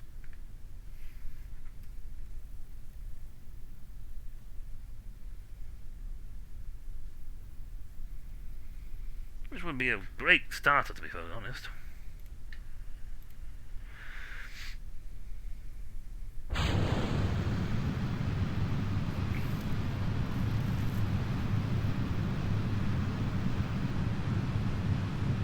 That's why I like the bigger, taller radial arms ones, because they hold them out further.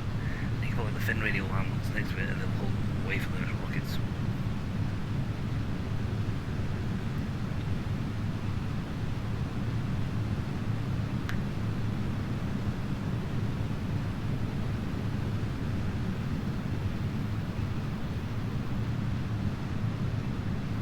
Technically, we could put these on here right before the end.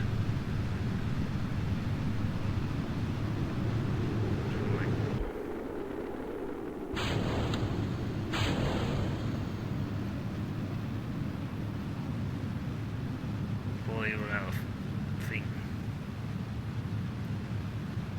So speed does actually slow down. I'm not seeing any red bars appear, so not burning up. In the final way, they're not heating the body up. And they get rid of that. Whee! And with that, we have a really, really nice, tall AP. Again, I'd like to have had a little bit of the maneuvering thing in this, but we didn't get the option.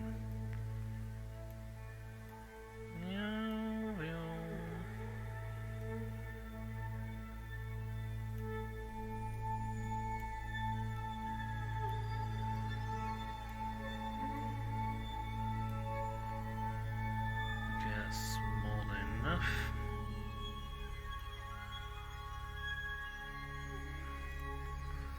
That is way more than enough.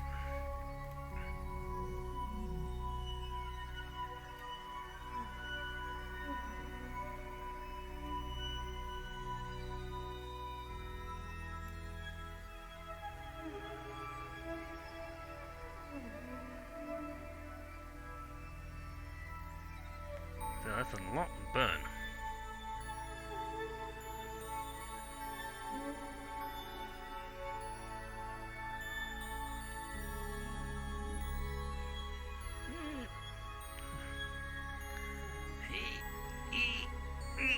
Stop.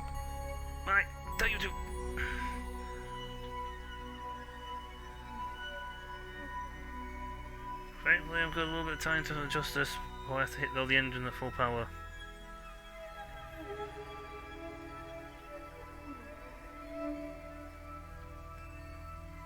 Hey, again, not activating. Should be activated. You should be able to, when you pull this up, you should be able to activate the thing out of position.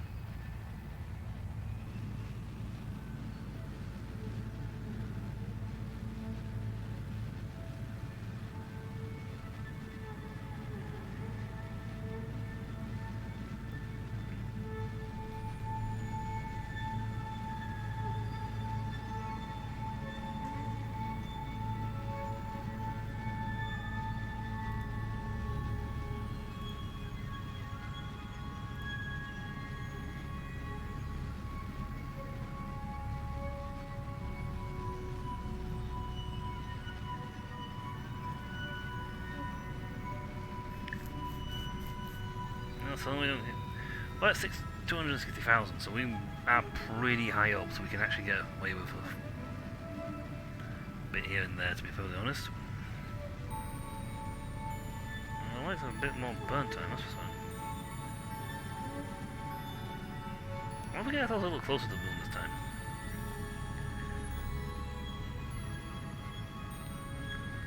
Ignoring the no time T-minus time, it's the burn time you'll look at.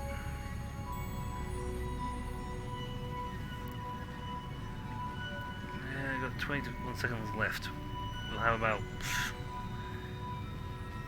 let's see... 14, 20... Well, good 10 seconds at least? Burn, maybe?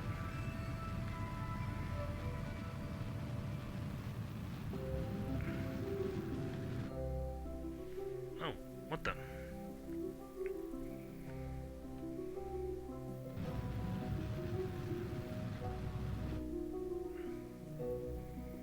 You know what? It's 10 being, that's fine. 77, I would like a little bit more height, but I think that's just far enough out that won't get atmospheric burn up. Atmo thing going on, so that's fine. Again, I'd like to have had a little bit more than 10 seconds of fuel left. But on the plus side, we are way closer on our up and downy, so we have to do less up and downy for this.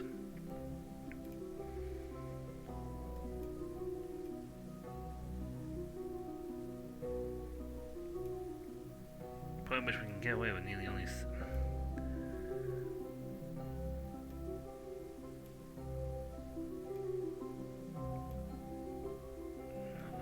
Worse.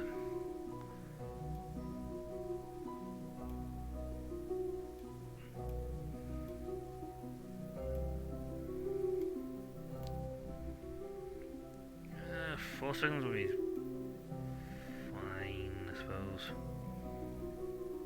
That's 0.3. The closer to 0 you can get, the better. I suppose even it will be even to bad on Maze 2, to be fairly honest. We're not trying to land on the moon, we're just going for a flyby, so 3 2-second burn should actually put us in quite nicely for what we want. We're all the way over there. It takes a while for us to get around there. We have time to sit here and fiddle with a second maneuver.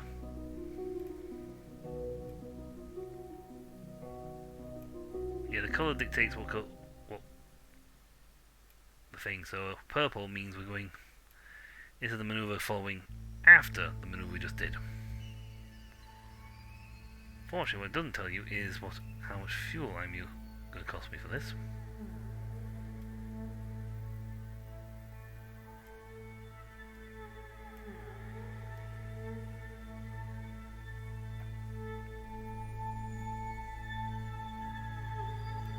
That purple leaving there, moon encounter, moon escape, so we actually want that initial impact arrow to be a little bit further up, like there. Get away with quite a lot less fuel. Like I said, you do these things at this end of the burn, you get a lot less fuel consumption.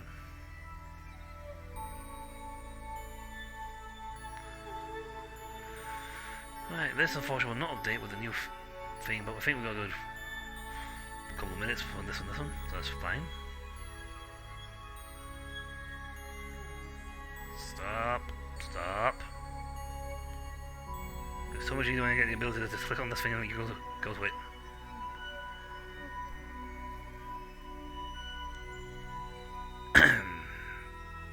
Still, the second burn thingy works sort of well.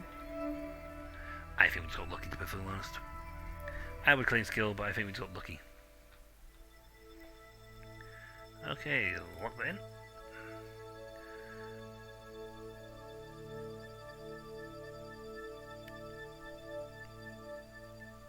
There's no way we've got enough burn fuel.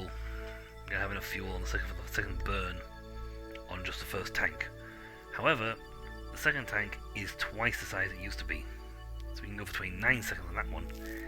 And we only really failed because we didn't hit the necessary depth to make it. You actually got vertical. Woohoo! We didn't hit the necessary depth to make it do its own friction burns. Do friction burns to slow itself down. Which is not a bad little trick we want to pull off if we want to get the ship to park itself. I'm in this mode because just in case it decides not to let me press space to get to the next stage. And this is a 3-second burn, so it's very quick. 1 and 2 and 3 and off.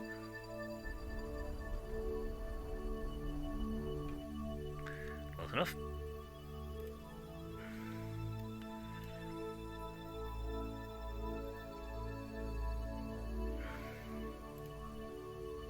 I'm on. I'll do a pro grade for now to make it boogie. It's not quite 100% pro grade, but it does enough to get me there.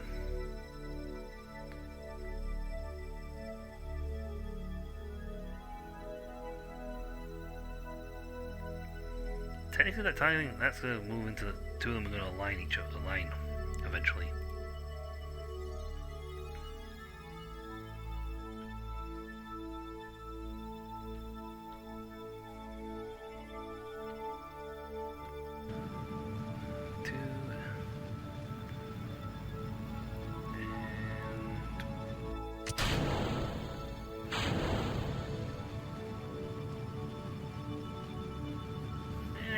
It's taking the 2 off.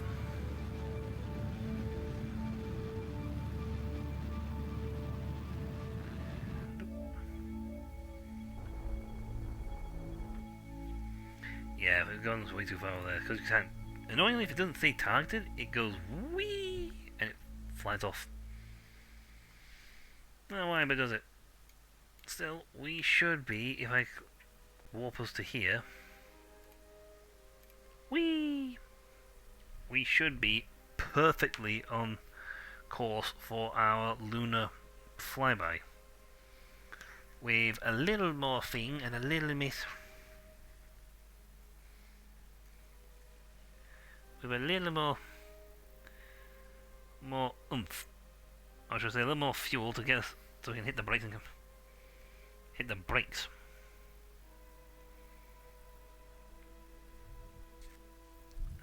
We're a ways off still.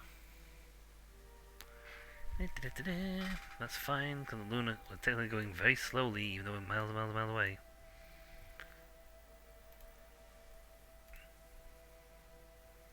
Apparently that's our new trajectory once we leave.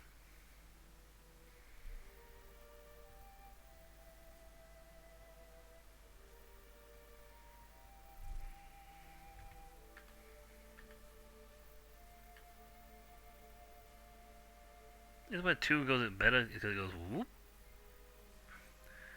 And does a little bit of a flyby thingy so you can see, makes it see better, looks better. Well, we are actually closer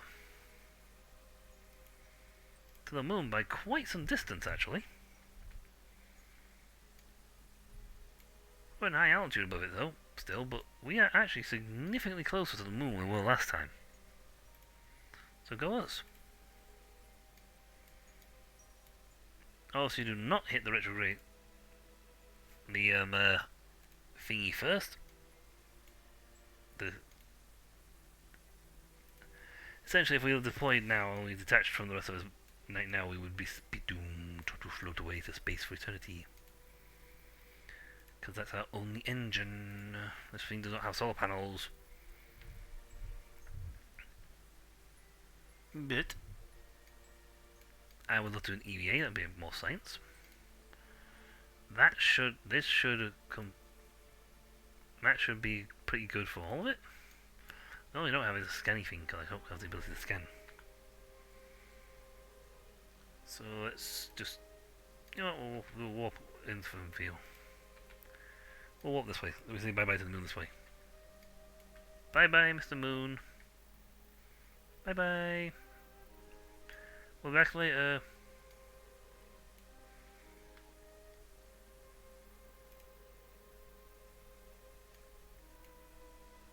If I had a lot more fuel, I would perform the hardest trick I know, which is to land on the damn thing.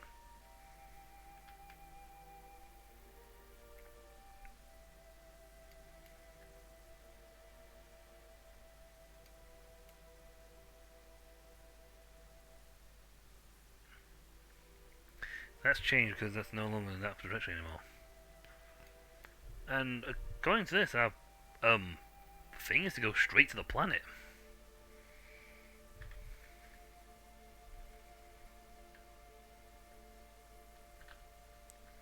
You know what, let's warp to here.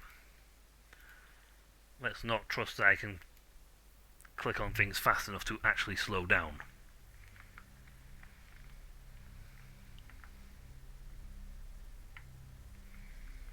Because knowing my luck, I would go, whee! Lose track and go, whoop! Bang! And we plow straight into the planet. At high speed. I'm doing 50 times speed at the moment.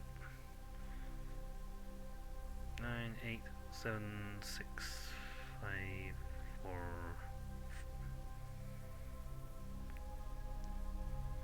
3, 2.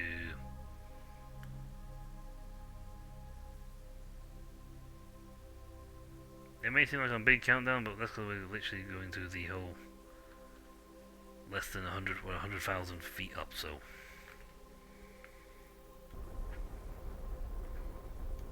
This won't be very effective, but if we can burn for how long we can, and shed a few thousand, shed a couple of hundred off us, of our speed, that'd be great.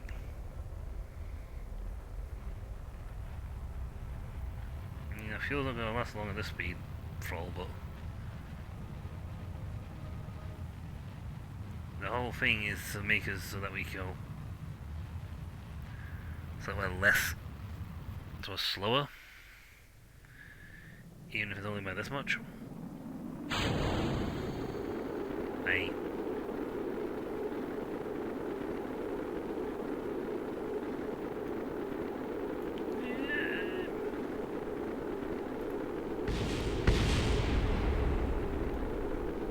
Exploded. I think that's one of the science pods. Darn it.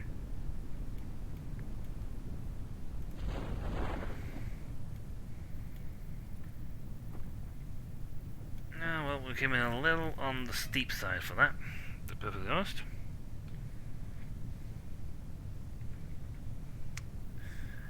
Well, we were a little on the steep side.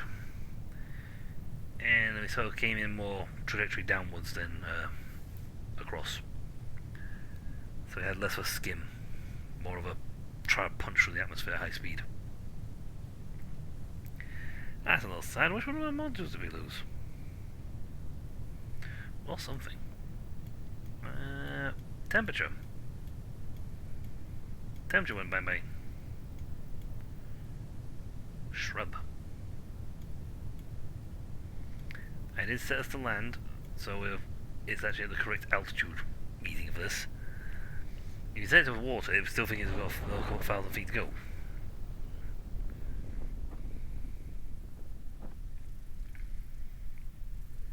And I've done that before. It's like, why ain't you deployed yet? We're getting really close to land. And then it turns out I didn't have the right thing selected. I was thinking we had still another 400 feet to go. Well, that just landed. Not sure where it was, but it landed. Okay, you have to worry about speed on a pod. It's literally a pod and a thing. There's not much to throw off here. I'll just turn it off, to be honest.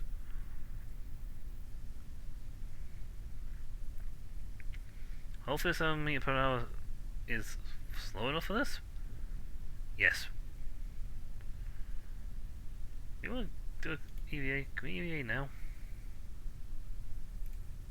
We can! Haha!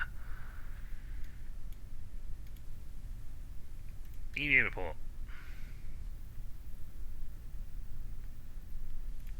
It was totally necessary. Bored. Recover! It was totally necessary to do an EVA report, take a spacesuit, to go to the Highlands.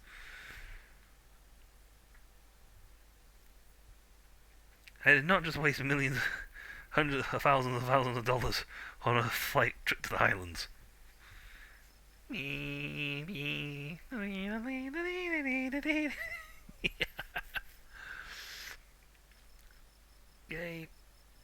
We earned. Look at this. Look at the science we got for that one. We earned 68 science for that. I got a Highlands report, but we earned 68 science for that one. We have 137 for science. Oh, we could do with some more money, but that's fine. We got 800,000 now. He gained 2 XP. You gained 2 XP.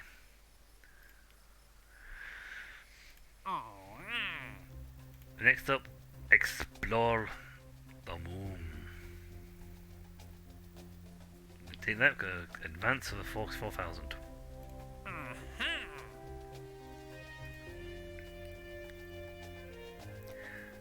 Test the Terrier liquid fuel engine. Carbon escape trajectory.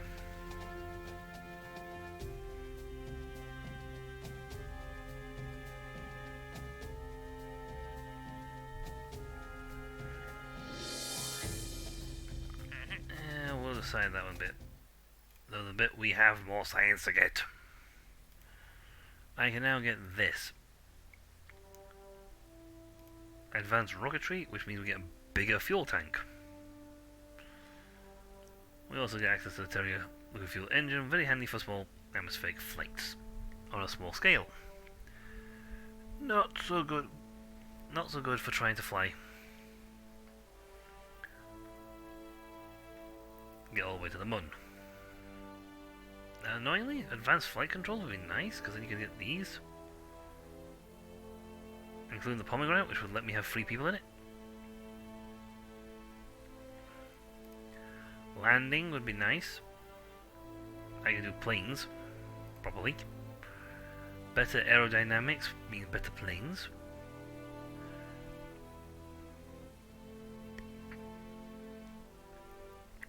Yeah, you can actually make a helicopter in this game. I have yet to do so, but you can make it.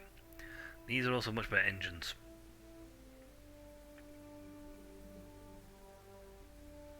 An engine nacelle, it always has the fuel suction thing in, and comes with extra fuel.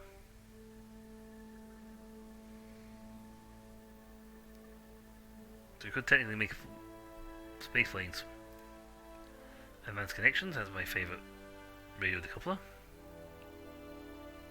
And these things start making robotics. Way above my brain grade. Fuel systems. These are for better fuel tanks. They hold a lot more fuel.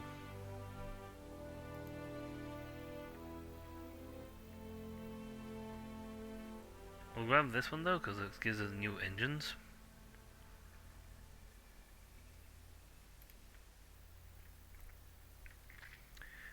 these terriers these FUDs are very handy for landing. Because combine 4 of them together and you have 480 thrust on them. So when you're going for the landing, that's fine. They also don't drink a lot of fuel, so they're very good for very, very useful. Oh, so I think we need to do the can perform EVAs. Also only 75 grand to do it. There you go. That will let us have even more, and the renewer tool becomes available apparently. Oh, one, this is support up to 250 parts, so we're going to make a better plane. I'll take a look with the nacelle. Yeah, we have unlimited contracts at that point. Launch pad upgrade will let us have unlimited weight, so we can just put where we want them. I can't get anything else because I am off. However, thanks to the new piece I just got, that Science Junior is handy. Handier still, however, is where's Science? This thing. It means I don't have to put this up here anymore. I can have it down here on the Jetson get rid of bye-bye part, because what this thing does is it stores my information.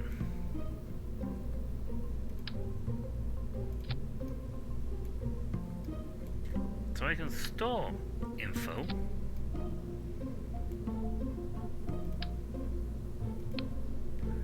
like, for example, from the Science Junior Bay.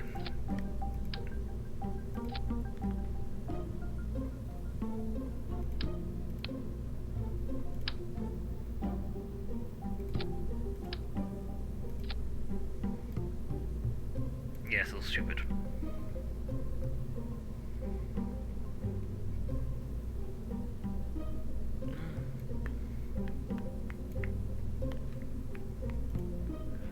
Unfortunately, we haven't got bigger engines.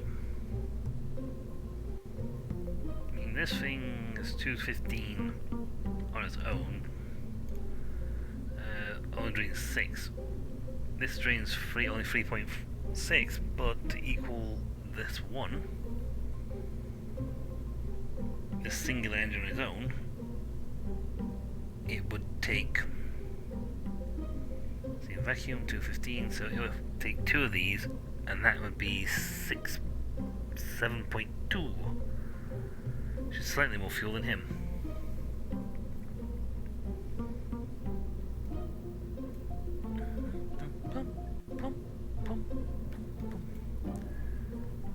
In terms of fuel, however, we can now make these things, which essentially 2 of these things for the one piece. So it's not so much here that we're saving pieces as we're simply getting rid of a dozen of these. 190, 110, 180, 210, 20, and it's the same thing, only in one piece rather than 2.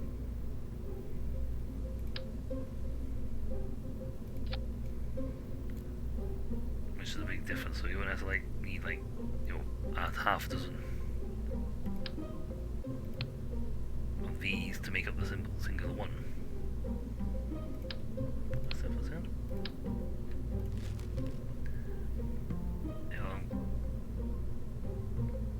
It actually saves you. It's actually saving money. Doesn't look like it from first glance, but that's 500, that's 275. It takes 2 of these to equal 1 of these. So that's actually costing us 550.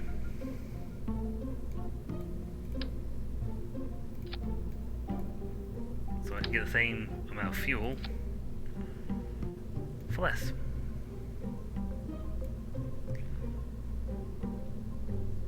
Less parts. Also more stable.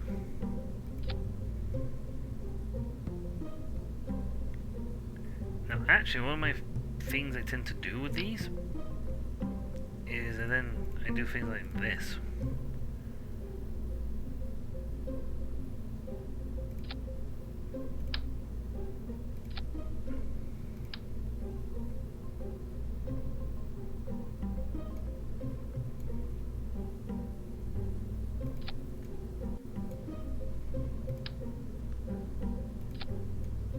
Now it looks silly doing it when you first glance, but by popping these extra fuel, get extra fuel, and it pushes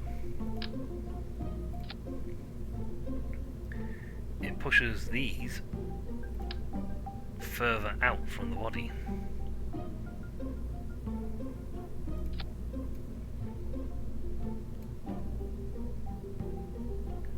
Which is usually when I then like slap free on all the time. Oh no wonder it's bubbling all over the place. These are balanced.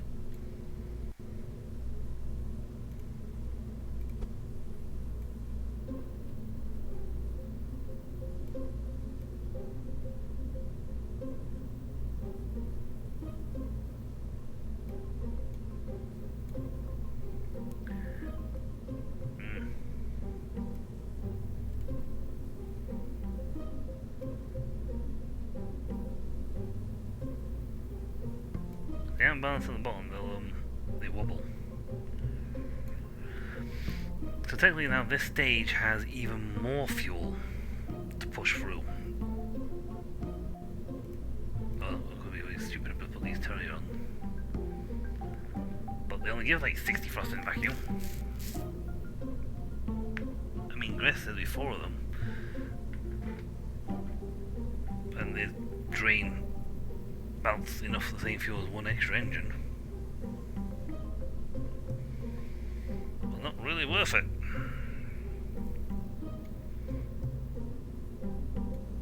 Let's see how this one does. We got extra boost rockets here anyway. To launch it higher.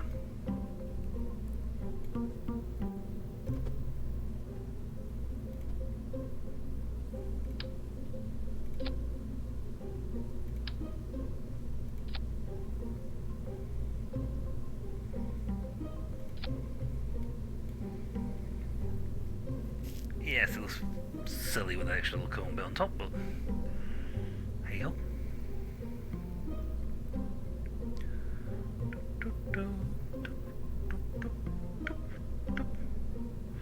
Right, who's in the pod then? Jebediah and Bob are still in here. We don't yet need our engineer, to be honest, because we're not doing any major engineering stuff yet. Oh, we are heavy. We are, oh well, we're too heavy.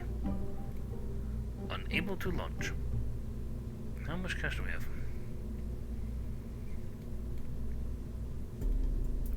Save and continue. How much cash would it cost me to upgrade our launch pad to be able to support the extra heavy weight?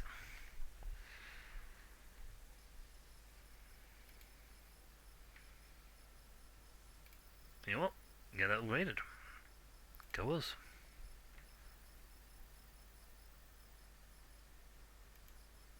Mission, that's...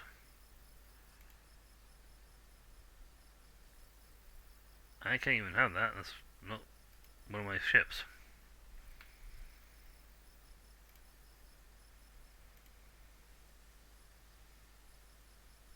No, it's the same thing, so... Launch! But yep, this will be the thing. We got the fuel, we got the... hopefully the fuel. Hopefully the thrust.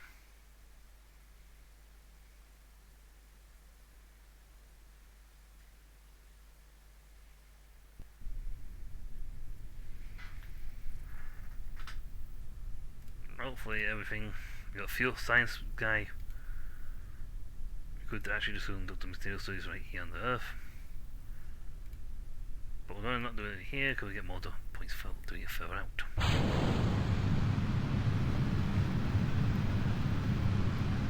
But yeah, I usually put like these things on because it gives an extra bit of yeah, it's a bit heavier, but it provides considerably more. It will provide us with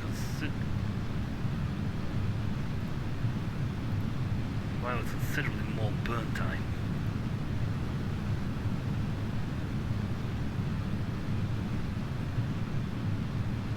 You actually get these, the next one's up is the Thoroughbreds, I think, and they do a lot better job.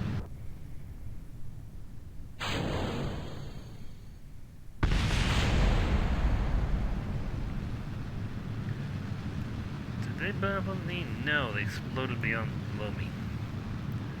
My engine's there and so is my fuel.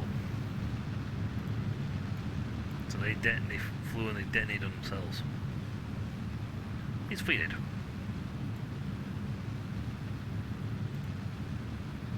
Yep, this pushes me higher. Higher and higher, higher.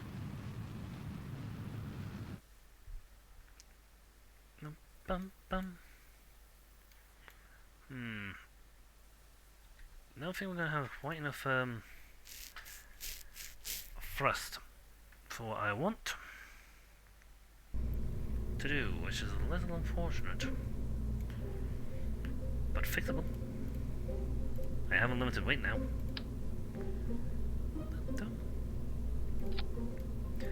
And how do we increase our thrust?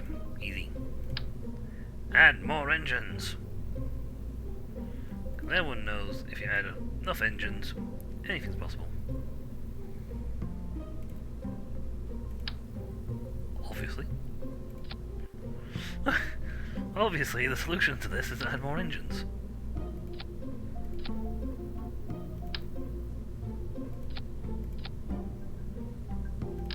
Duh.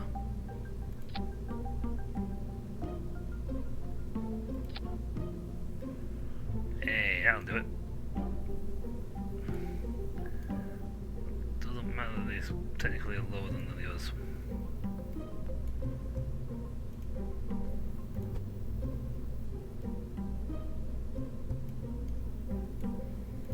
So I want them balanced in height to become a little easier on the thrust.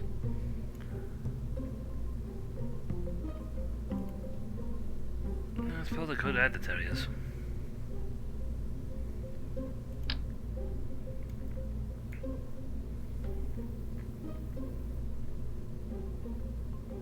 But then would that negate the whole idea of more fuel for this guy? That's Reliant, so Reliant's 240. So an extra, so he does 7.5 a second.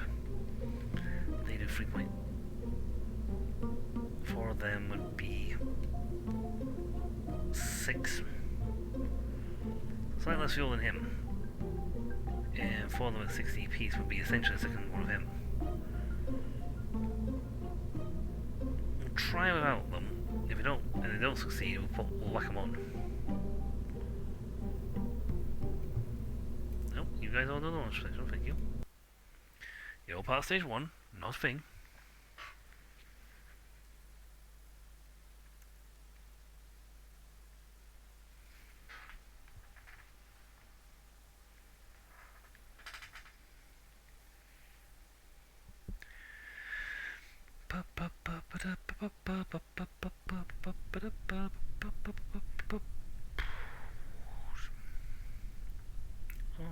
On and fire. Whee! So obviously my problem was I didn't have enough engines. Technically with an unlimited budget I could put about 50 of these things on. I'd have to do some serious stitching to make sure they all stay together, but the end result would be impressive to watch. It would be impressive. I mean, the amount of thrust you'd get would be off the charts. Of course, each one would then have to thrust his own weight plus the guys around it. Good sign. We're getting to the thousands.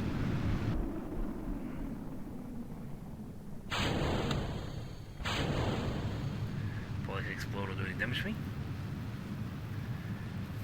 We're in the thousands, so this is accelerating even higher and faster.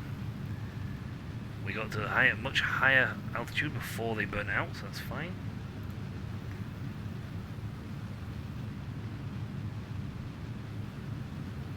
Yeah, I'd like to be on the full. I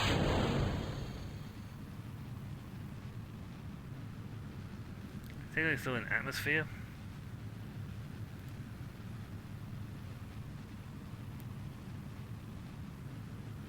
That's still going. That's going to start going up very shortly because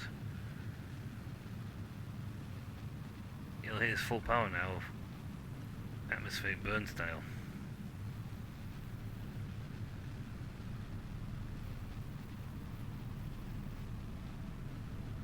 That slows down to a stop and then it'll start accelerating.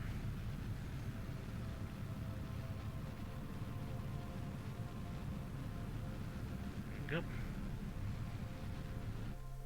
That's going for the full thing.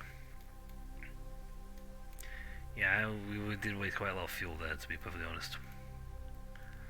If I'm being perfectly honest here, we did waste quite a lot of fuel just now.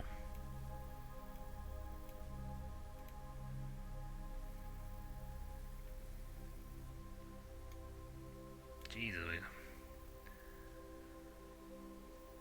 I don't need that much.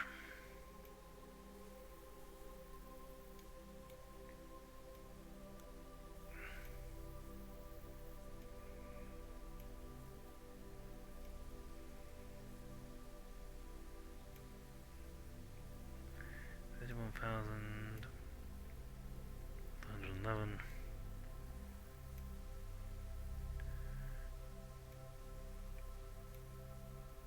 84.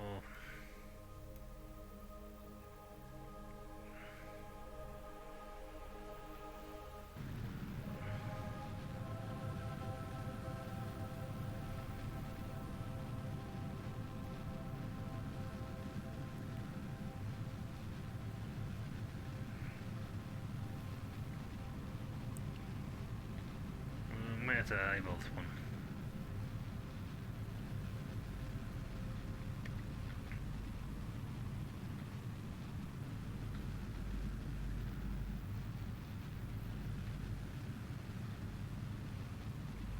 And I did mess up immensely. On the other hand, I have got a lot of burn. I mean, I got 200 seconds. I can keep burning for several minutes, actually.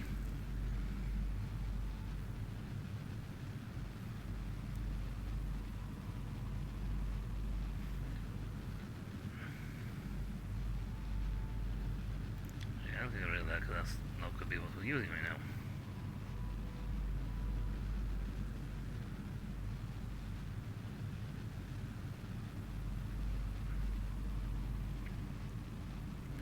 I mean, we're still doing we've still got 3 minutes of burn here. Actually, we just actually passed 3 minutes of burn. No, what am I saying? 3 minutes, 1E. There.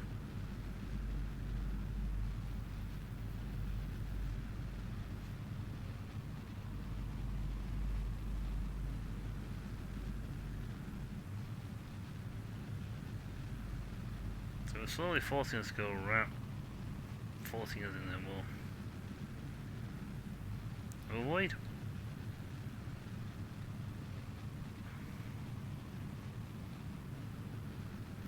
Again, when you get the better boosters, you can go much higher on the first burn. And, well, when that's happening, you sort of don't really care at that point.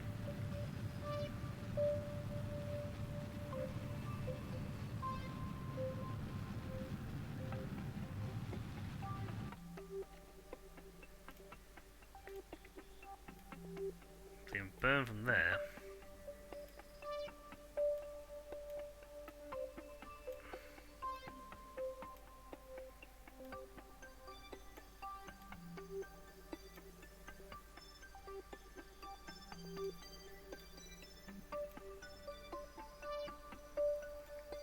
Just a bit more thrust.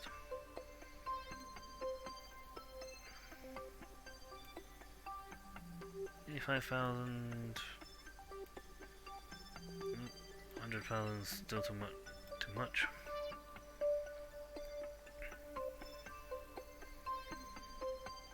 Yeah, give me 52 seconds, but at the same time we have well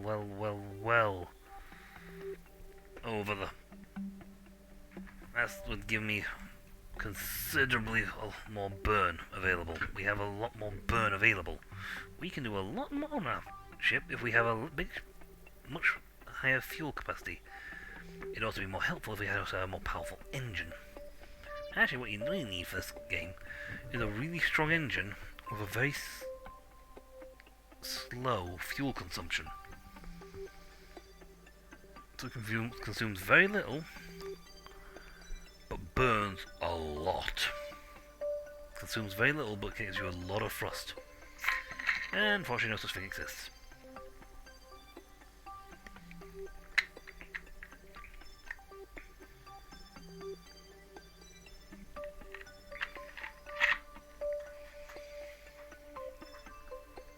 Because it all requires oxygen. The best engine, the atomic engine,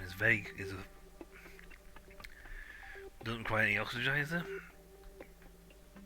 which is great at first glance. But then you look at the actual, punch it's got, and it only does like 60 out of vacuum.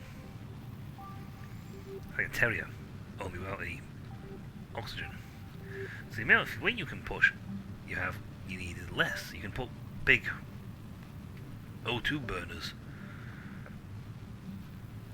as part of your initial burn blasters. But after that, it's generally a case of you're gonna have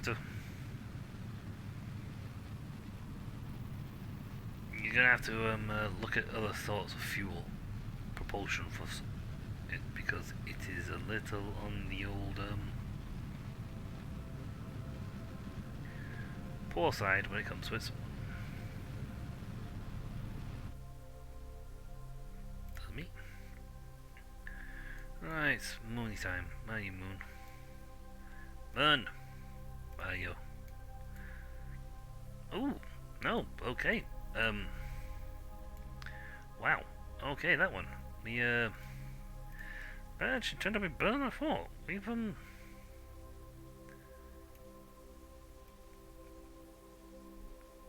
daftly got a near perfect orbit going off here.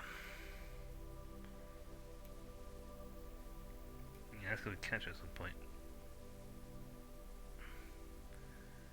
So if we push this out to here, we need. I mean, technically, if we push it, goes all the way to the other side here, we've got maximum speed.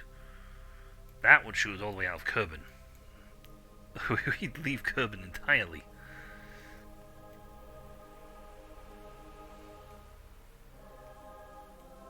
What a shallow approach to the moon.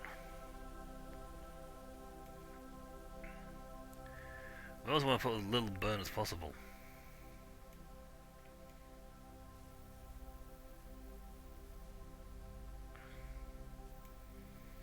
The closest position is there. We will be over here in 5 days' time.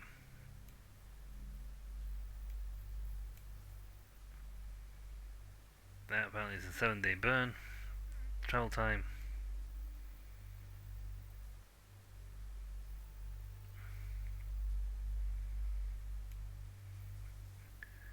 So we're trying to nail it as close can.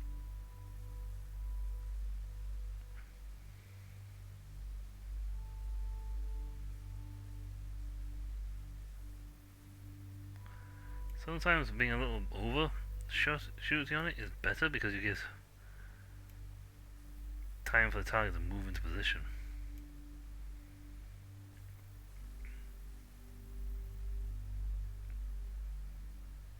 Moon encounter.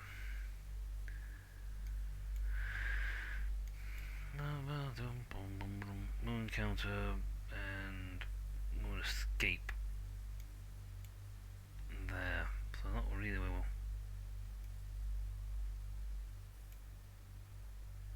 Like I said, you got Sometimes it can be very finicky and gets a little spazzy.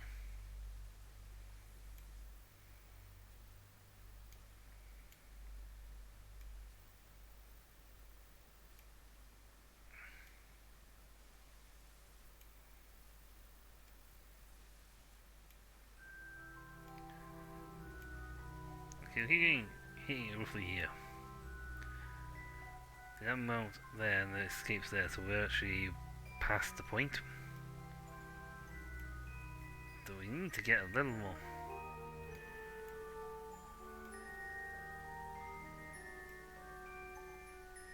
No, I don't like that at all. I don't think we've got a great thing at the moment.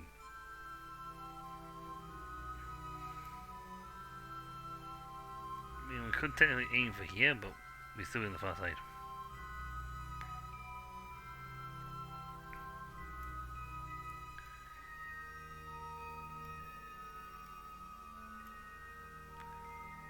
Again, the coven's there. We want to sort of get the moon.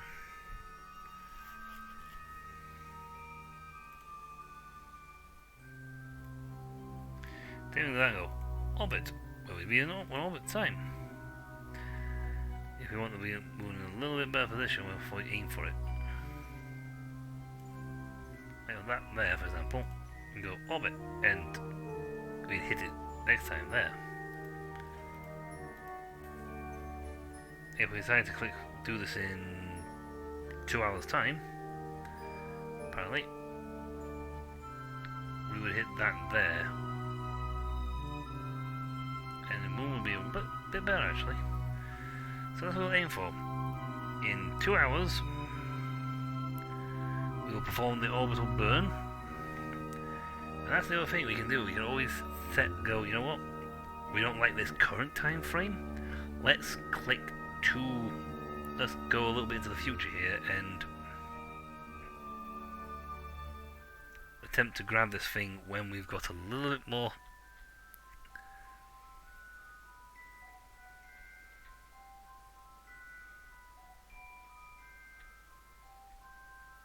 when it's passed a little bit and the moon's in a much better position for us.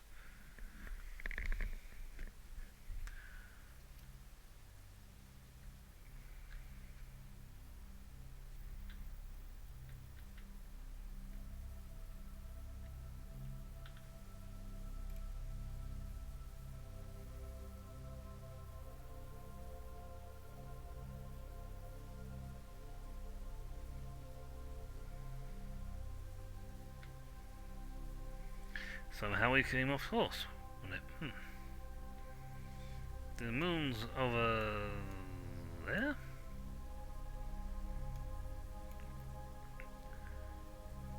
Oh, apparently it's in 4 days' time. I'm not sure I like that position or not.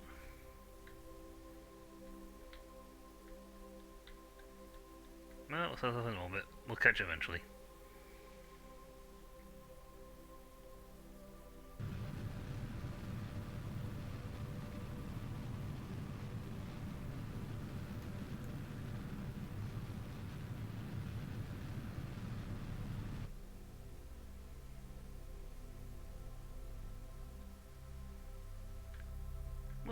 We'll catch the moon eventually.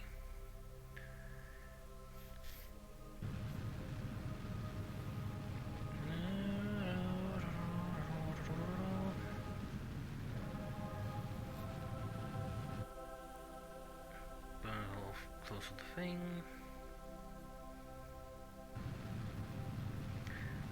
Da da da da da. Gonna catch you this time, moon. We actually have to do all of it. Ah, 9. Oh, actually, I don't think count was too high. Okay, never mind. I thought we would get snatched thing there. We're way too high. We'll get that one, get better rocket engine as well.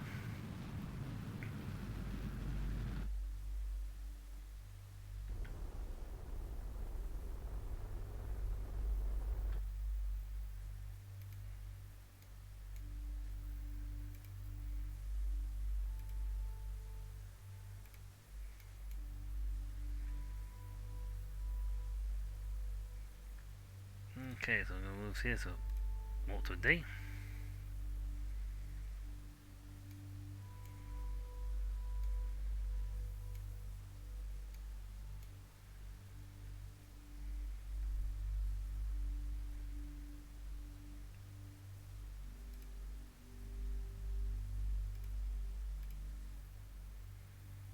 Okay, well, sorry, in progress, you can't just get constantly. I'm actually doing pretty well for fuel because we have still got 29 seconds on that one to go. But yeah, that's...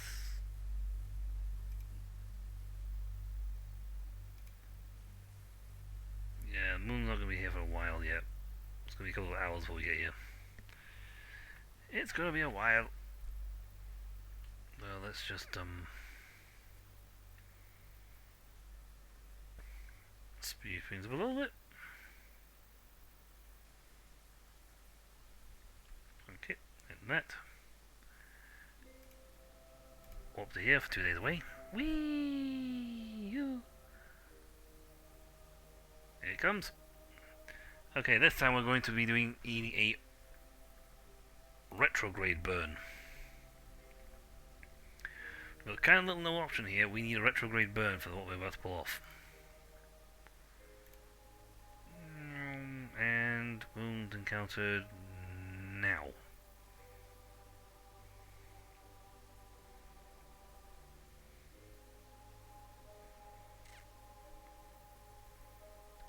Now this bit is actually probably the easiest maneuvering bit you can do, because you've just got to slow down.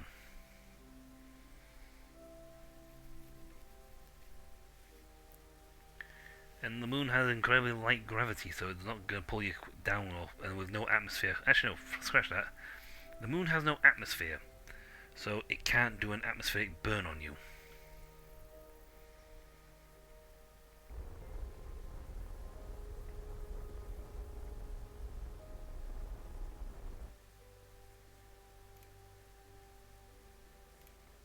So do a maneuver here. See, so we should be able to pull us back into lunar orbit with a 10-second burn.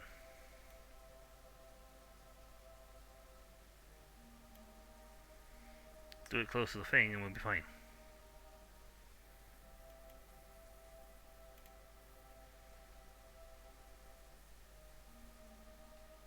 See, the two of them are slowly aligning, coming into alignment. So essentially when you're targeting the thing, you're preemptively seeing yourself ready for the where it's going to be.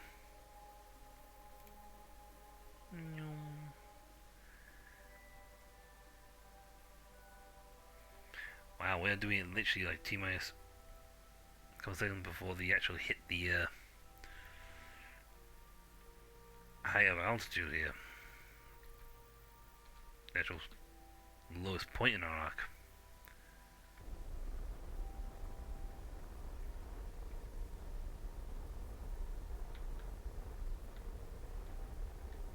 We need to do a bit of burn because we haven't got any juice for our batteries.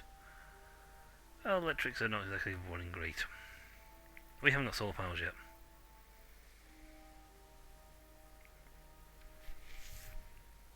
But again, this is what something like the Kerbal Space Program 2 does quite nicely. So I would love to combine this, all the features this has right now, with number 2. Because that would be a beauty of a space program.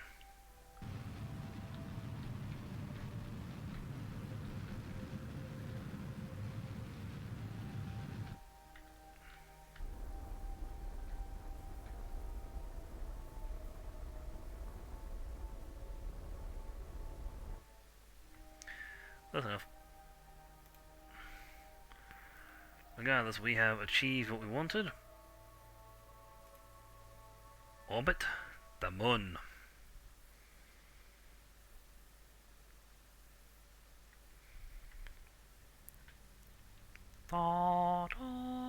And we can go EVA because I upgraded it. EVA 1. If I let go, he will float away. He's on the moon. Board.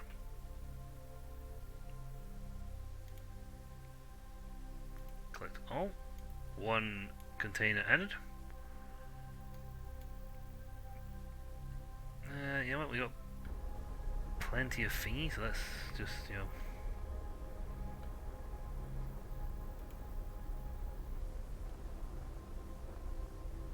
We got the fuel.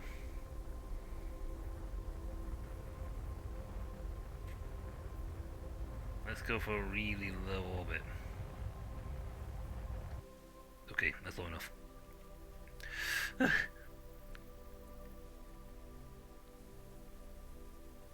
So the thing is, we can do this because I've got the scientist on board. I can go yes and grab that. But the thing is, the scientist, when I've stored all my data,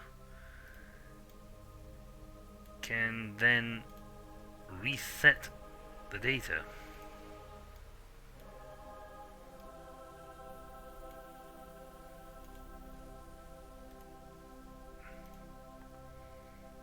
So we can go, right, contain, what's in, crew report. So I can definitely double this one up.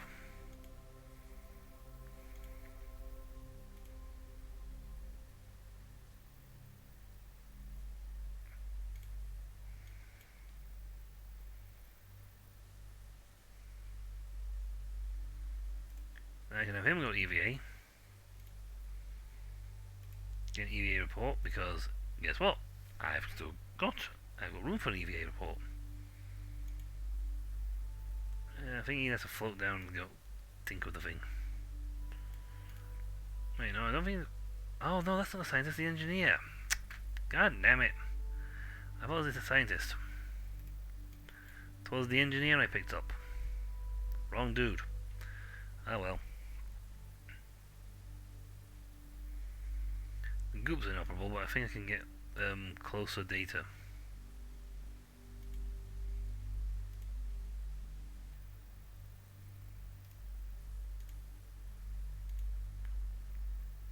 So this sword 6.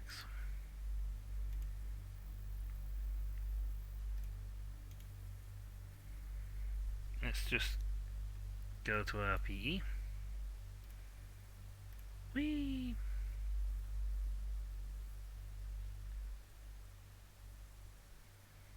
We are a lot closer to the moon now.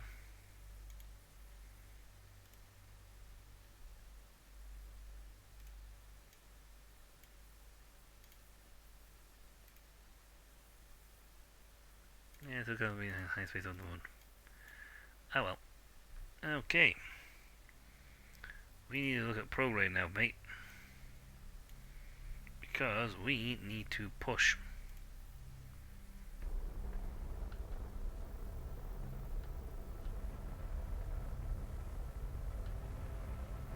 Until this pings us off.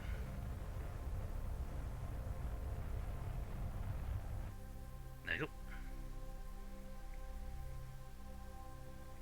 We go far enough out that we actually leave the moon's grip. Because we're too far away now. So let's do this to make time warp us up a bit. Or it'll take forever to actually fly that way, that far. I don't think you're going to stand around for about nearly an hour waiting for this bit. Okay, retrograde time. Because we actually need to hit the brakes. I mean, technically that's the best spot to do it, but we can do it virtually anywhere, to be perfectly honest. And we will hit the brakes until catapult back to the planet.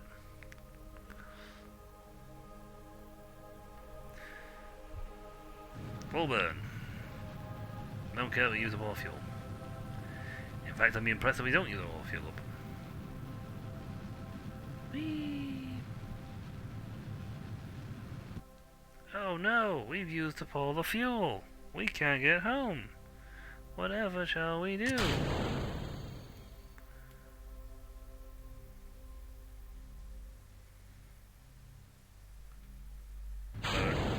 Whee! There you go. And we have more than enough fuel for what we're going to need to do. We have made a point where we are now completely... we've practically... Down to me sound, we've actually practically come to a stop in space. Technically, we targeted this properly and we set up correct, we could set our orbit to be... Okay, it's going that way.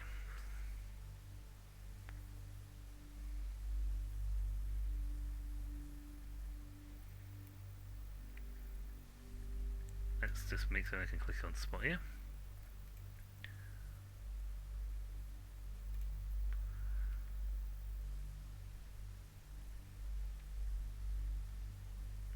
Fortunately though, if you click on that you won't get the it won't show you the thing. It's fine. You only really see it in this mode. So 100 out by hundreds of thousands here, but that's fine. We're about to hit the 7, 6, 5, 4, 3, 2. Yeah, we're still going at some speed. 2, 1, full burn. We are quite literally doing this to shave our speed off.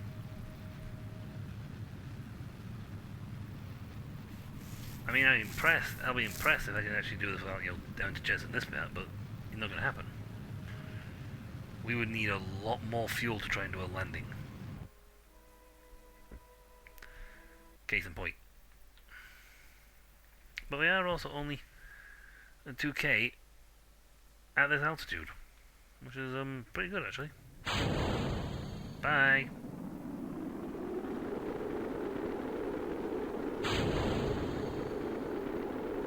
They're on 7 modules. I was going to sit there and watch that.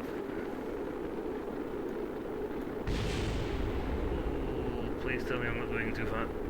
Oof. How did you do on it? No, I thought it should be fine. That way I wasn't complaining. Ooh. And set that to ground. We are golden. We're a little heavier, but that's fine. We've got the Mun, we've got the Mun data, we've got everything. And you know what? For a stream run, we're doing a pretty damn good job here. I mean, we're actually coming in for a landing after orbiting the moon. We've done a flyby, we've orbited. The only logical step that comes after this is landing on the moon. And that is a little bit of a harder trick. Now it takes me, if you build the fuel transfer system,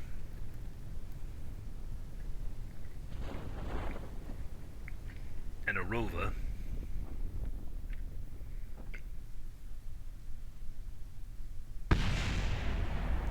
I don't know what part that was. Was it really exploded?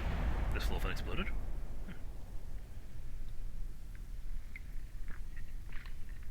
Little pieces just hit the ground over there.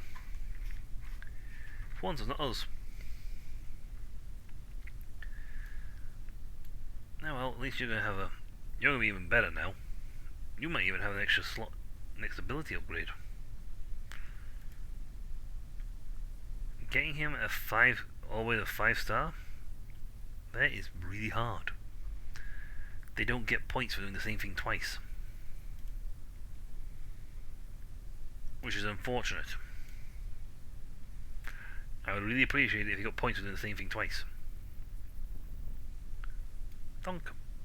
That's how gently we landed. It went thunk. But the data we picked up Yum yum yum.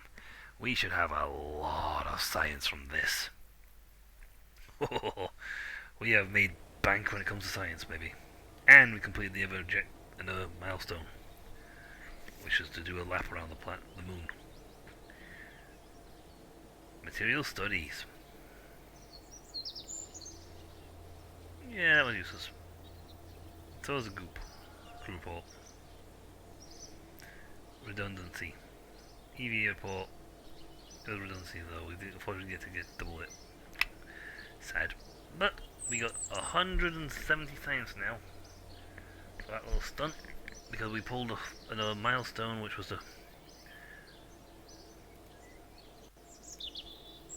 thing. We got a lot of money for that. We actually spent a good chunk of it. XP gained, 5 XP gained. Let's see, broke speed records, yay.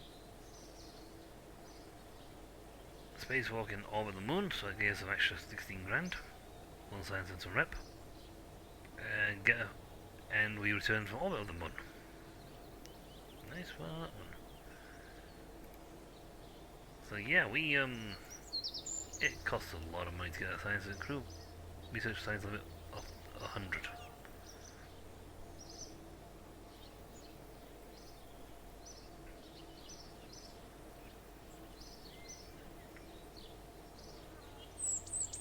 Yeah.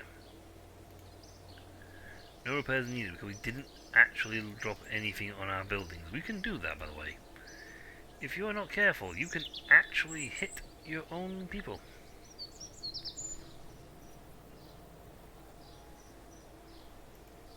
Actually, we only have one strategy available. We should have to consider that option of doing that, to be honest. That's an option.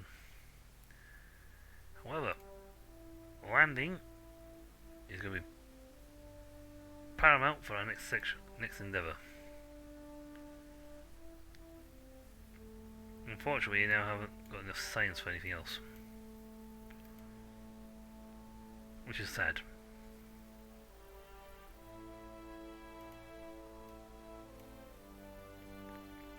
A shame with that. Next is the stuff to do this.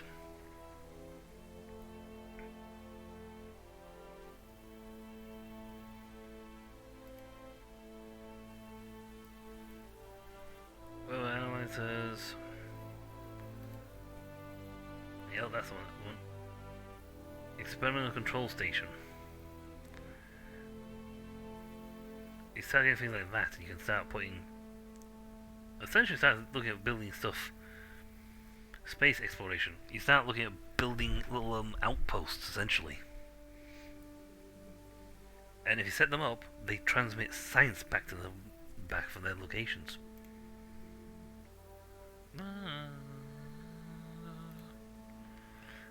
Aerodynamics would be awesome because that would give you better stuff. Fuel systems, good because it gives me better stuff. Propulsion systems, awesome because it gives me much better stuff. Actually, no, it doesn't, to be fairly honest. Oh, no, it's the heavy rocketry. I mean, that skipper. Yes, it drains fuel faster, but look at the thrust it gives you. 650 as it in vacuum, so it is nearly a full 3 times stronger than what we're currently using. So it'll get you there fast, get the job done faster. Poodles are very cheaper, and much cheaper to run, but they're still stronger. Bobcat is in the middle ground of this one, but you get these two, Pollux and Kickback. They have a monstrous amount of thrust. That one is monumental. 1300. Let me just point it out here. General Rocketry, the Thumper we're using, has 300 max thrust in vacuum, 250 atmosphere. That's 500 in the atmosphere in atmosphere at sea level. Vacuum is 670.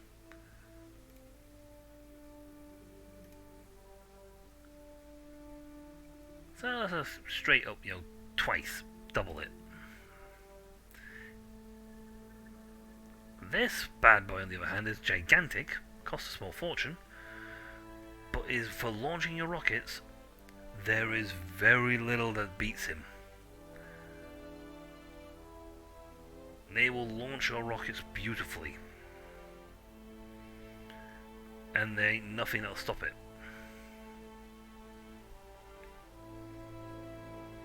Because they will blitz off at ridiculous rate of knots, atmosphere and out of atmosphere. There's nothing that beats it. You will achieve orbit, and you will be well on your way to the moon. Now let's get us some money, because we need to get us some money. And if we're lucky, get some more science. Because we actually didn't do the. We actually have science research available still. We haven't done one around Kerbit, and we haven't done one in the atmosphere or around the moon, around orbit Kerbit. So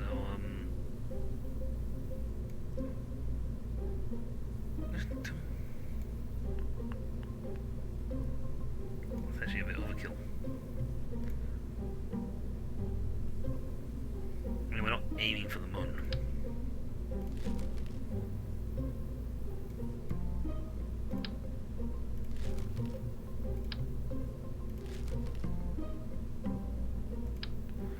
For what we're doing, that's pretty much useless.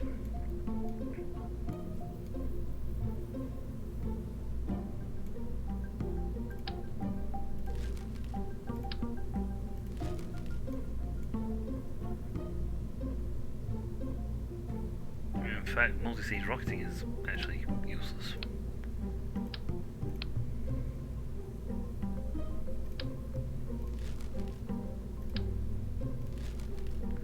Why am I showing so much? Because, quite frankly, you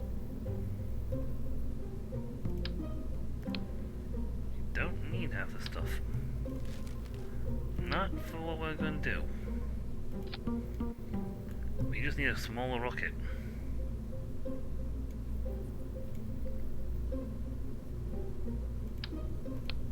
But we also need about a quarter fuel.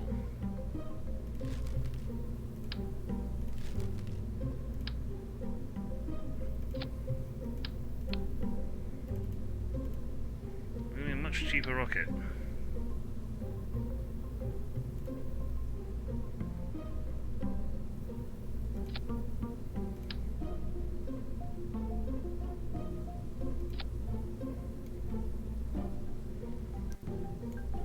Why have you made rockets so much smaller? Because we're not going for the moon.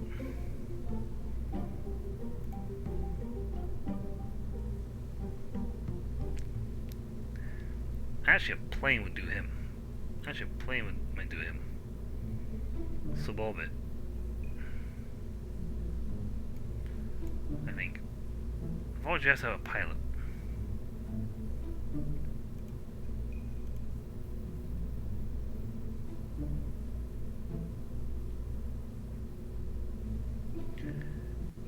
Oh, you can't put 3 people in here. Which is sad. I could put a crew per cabin in.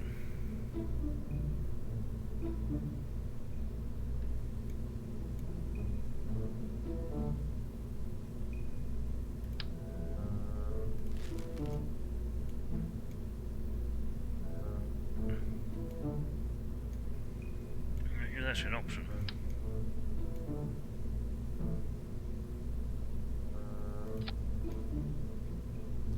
Then we get the suborbital flight, and we get the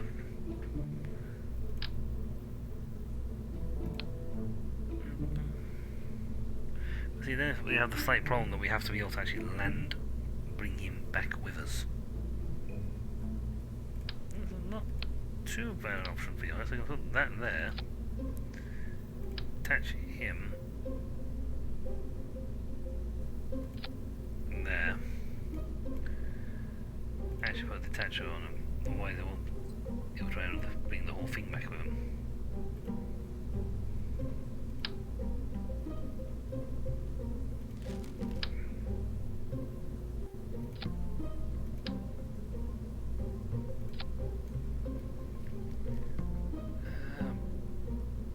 If that's the case, we don't need not taking that one because we need. Well, actually, no, we can take P technically and still put the scientist up in the air.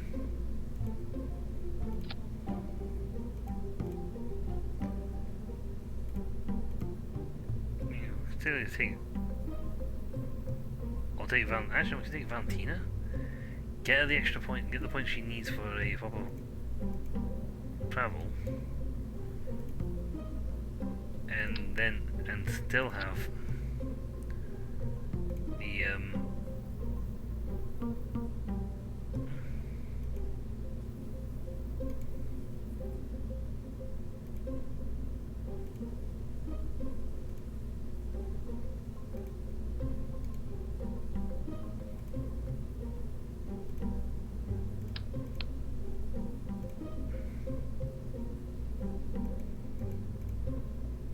I don't know the name, but for some strange reason it's not accepting.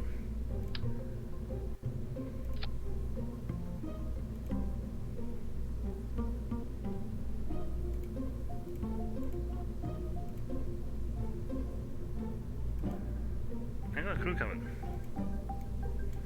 So why ain't you accepting the crew coming?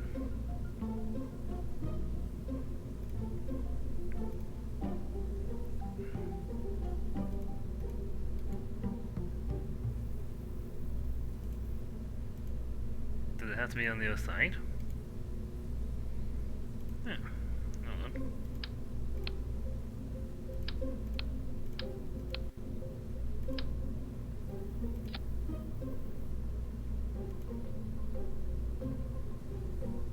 Okay, so it wouldn't let me have that one before.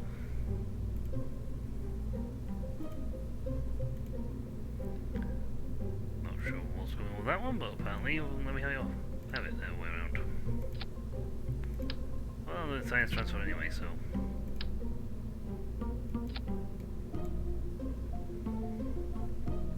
Well, at the very least we'll get the one guy's flight plan sorted.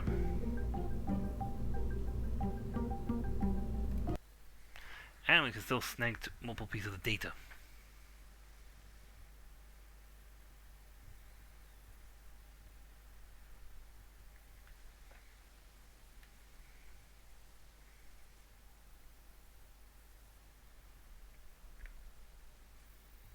Well, actually, no, we can't because we haven't got the science with us. So we can still snag the data. Which is fine. Take off. Wait! Why would you do that? I don't like this. I find popcorn. I'm loving it. I'm inside a horrible ship that explodes. Actually, we got off the parachute part. Woohoo. I do actually hope that parachute is going to be able to hold on to the two of them. Hold the whole weight. Oh, I'm in trouble if I can't.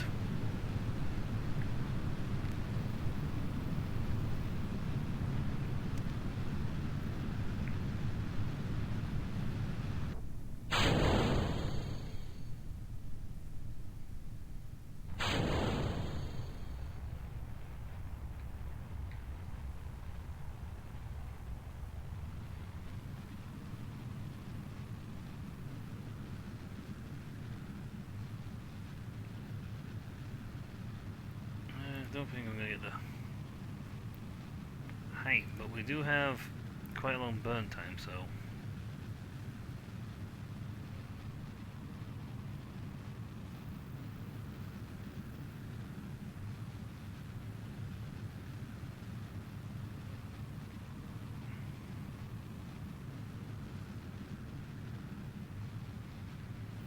We need to hit all of it. That just needs to go to the point where we're going to wait for ourselves to get a little higher. up so we get full burn from this in atmosphere, in vacuum.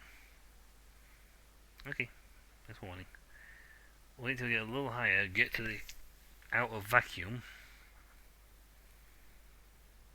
So it's now in full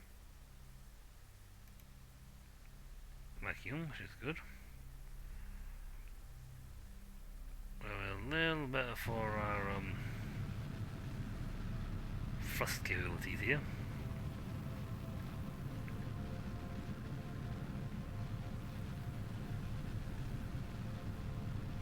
I say we complete his itinerary. Suborbit flight for him.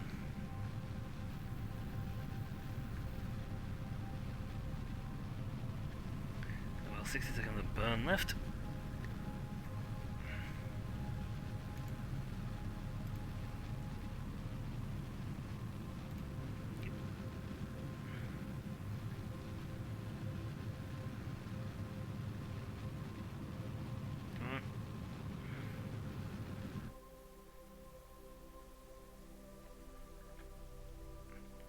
Oh, we got a really nice long thing. We just need a bit more action here, and we'll have the full.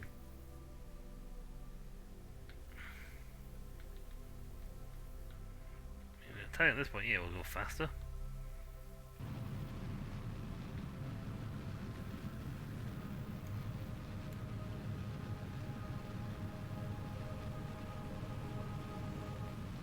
I don't need to go higher. I just need to go more round. Well, this is a deep, steep.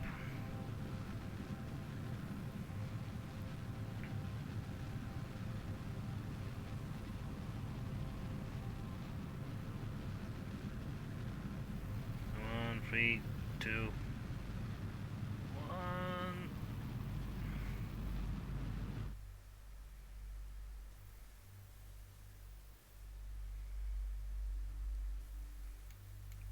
We'll go just about here.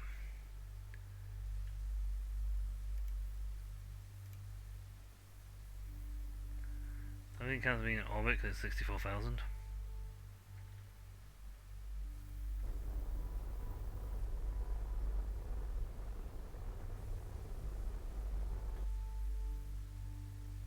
Contract complete, because that's orbit for him. Okay, retrograders. Please, s'il vous plaît. S'il vous plaît. We have literally just skimmed that over what we need for the atmosphere. Be in orbit, to be orbit. So long as it's just over 70,000, we're in orbit. Because we're out of the atmosphere, technically. So, yeah. We're now going to slap on the brakes. And drop that back down again. That's all we needed.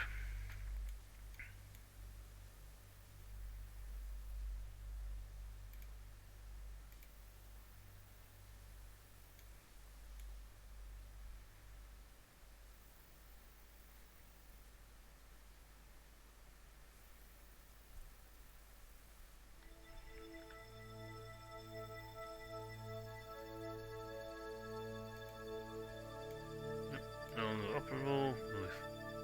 Turns on the D.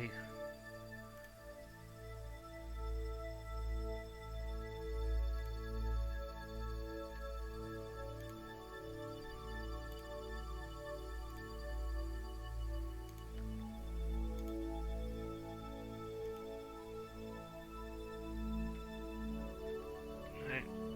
Well, we can't burn anything at all. We're completely spent fuel-wise. Let's get ourselves a lot closer to the Earth. Or Kerbal in this case. The world below us is moving so sweet and soundy so.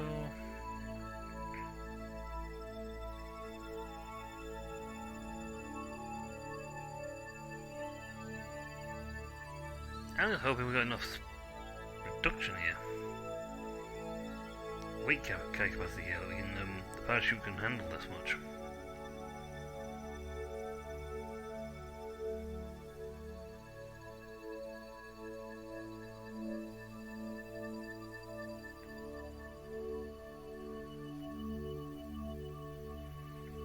slow down, gives the pod the chance to turn around to match the direction it needs to be in.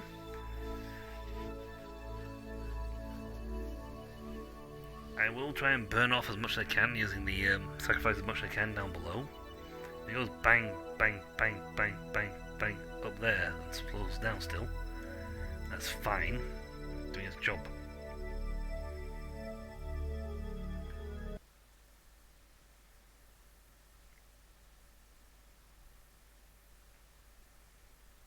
That's reducing, we're reducing, everyone's reducing.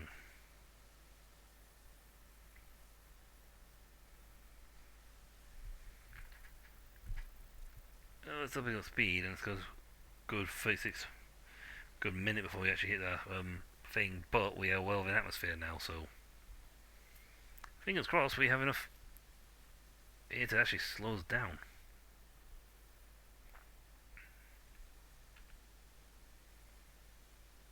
The thing gets wonky if you go too fast with large ships. Not bad for small ships though.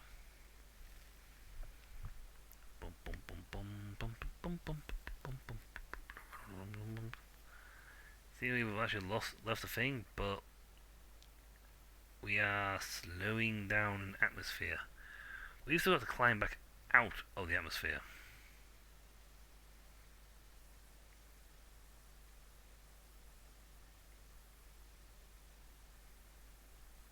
And that's the thing, we got to climb 6 or 5,000 and get back out again.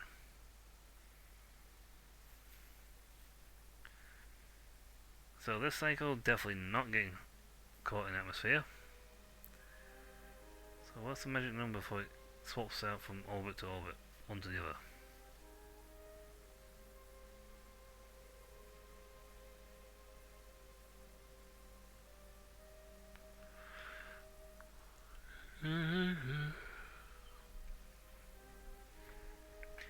Right. Let's this time warp ourselves all the way around to the other side of the world. Whee!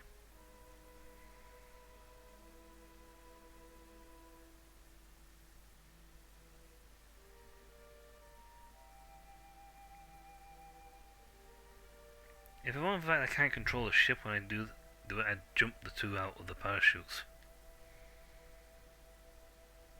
And then go pick them up. Like,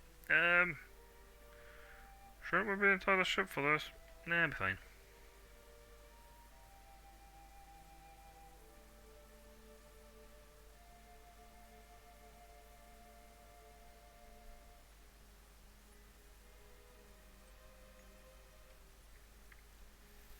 Yep. Oh, this time around we're going to be a 60. We'll be a 64 this time round. The next one will be even lower still, because that's how this works if we do air braking. Do atmospheric braking. Doesn't work on the moon. There's no atmosphere to do a friction brake.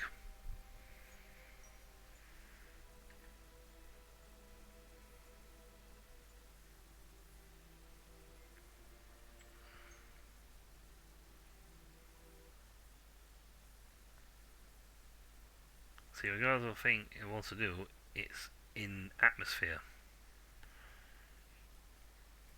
So we'll drop to only 64k this time, but we're coming in a little slower and we're at rather shallow angles. Rather than the last two times we were like trying to shoot down like an arrow. Come down like a rock.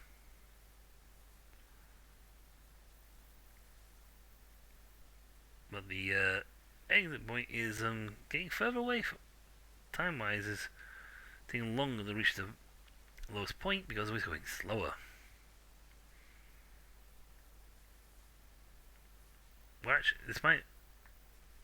We are actually losing speed. It's not happening fast, but we are losing speed.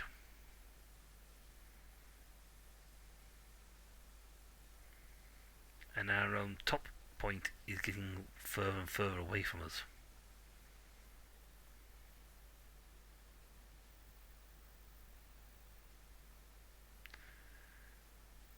Unfortunately, quite yet got the thing for this just yet. We got still off on that one.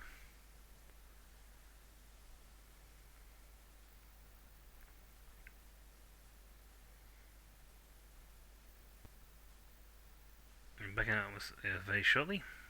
Backing over very shortly on this one. Blip blip blip blip blip blip blip blip blip blip blip blip. You don't seriously fire yourself fast hard enough. Shoot yourself off out of the pod fast hard enough.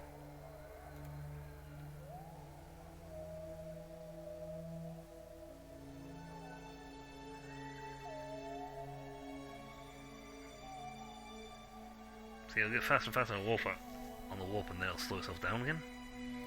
Avoid you can't click on a team, give yourself a time stamp when you click on these things for where you want to warp to. Because if you know this is going to be like within X amount of minutes, then you just like warp to the point at X amount of minutes.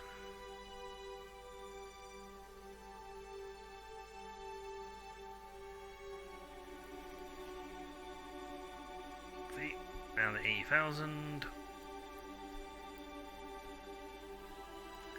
Our pass point is still 64,000. Unfortunately, we're still going a little way too fast to capture this thing fully, but it is, on the other hand, slow enough that our 200,000 is going to drop even lower. In fact, our 64,000 is going to drop even lower. Still got a hot minute before I actually get there. Yeah, this speed.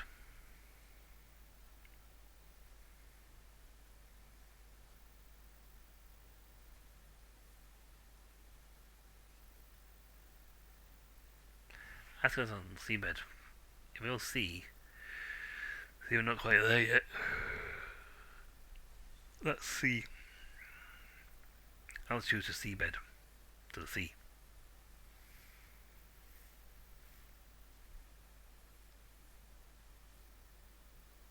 See, and by the time we start to, curl back out again and start,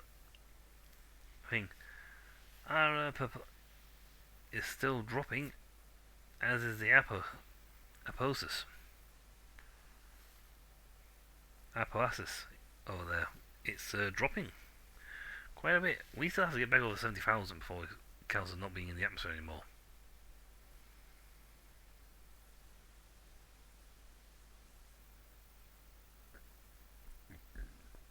Our next cycle is going to probably drop us into well over below the 100,000 into the 100Ks, and that will stop dropping about now. Okay, dropping slowly, but the top altitude is definitely lower. Jump to 27 minutes. Whee! It's a very slow slowdown.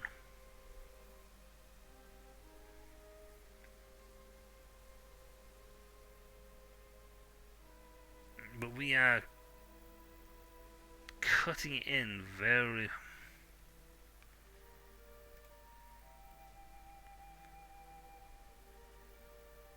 No, we'll warp there. It's 4 minutes out anyway, so...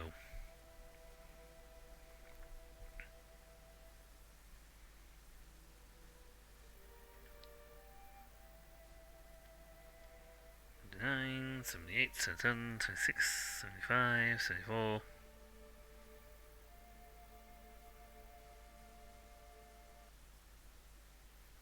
70 the magic number. Atmospheric slowdown has begun. Whee! This is a very slow way to land out. It's taking days to do, hours to do this. But on the plus side, we are making a lot of money because we've done a trip around the planet. Elon Musk. That's what I was thinking of. I thought about this 3 hours ago, and it's finally dawned on me what I was thinking of. That guy. Well, Kerbals got you first, mate, so you.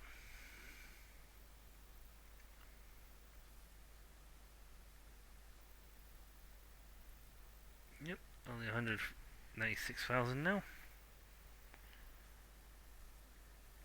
We've passed the lowest point, but that lowest point is still shrinking. So until we get back up to 70,000, that's going to keep going down. Unfortunately, I didn't think to put air brakes on this thing, which would be funny because I could have put air brakes on to slow us down even more. It's like, catch air brakes, ooh, no use whatsoever in space, but works nicely in orbit.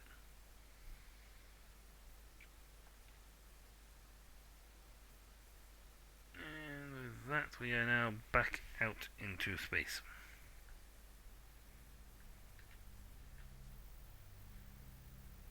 Whee!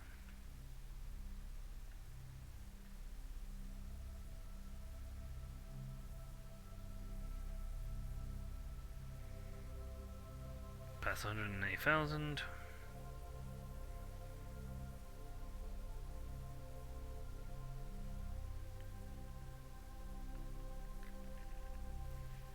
Coming back around. 654.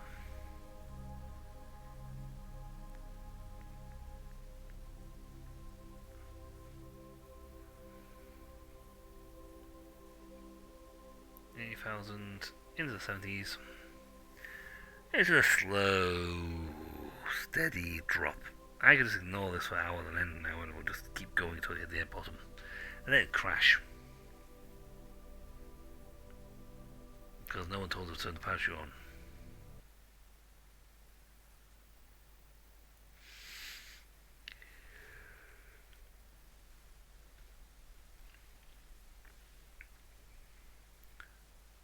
Okay, there goes the speed again. It's getting shaved off. And not much the computer can do about it because, yes, we're accelerating still, but we're actually getting slower.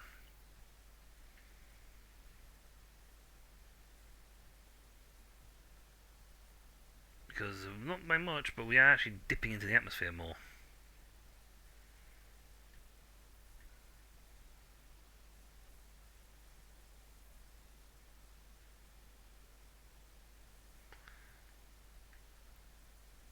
You know, 64.2 is where we're going to get to, but leaving the planet again, we'll probably lose another couple of thousand off the height. And we'll go climb 6,000 to get back on before it stops affecting us. And that thing's dropping at about 100 a second here. Yeah, dropping quick and dropping fast.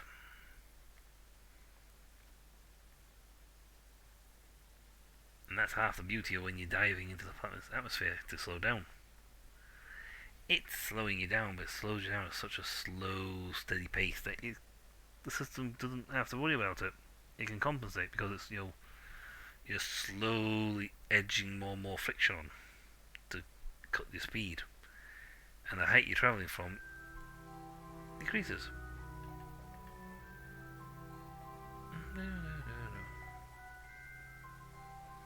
So swap over very shortly.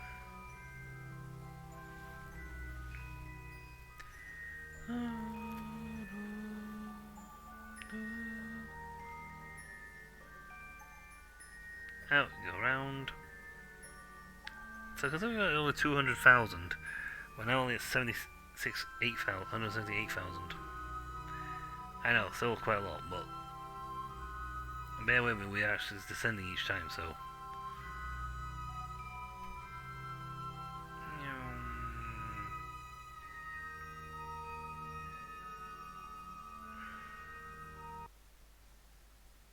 Yep.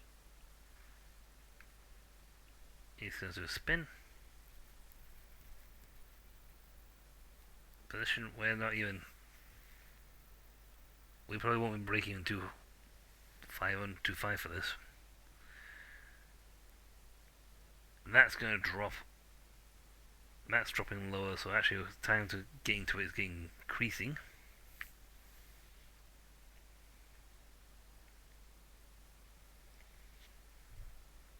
Again, this is a very slow way of doing it, but it's not a bad trick if you run out of fuel. Get yourself in position and sort of grind yourself off a little bit. Grind your speed off slowly.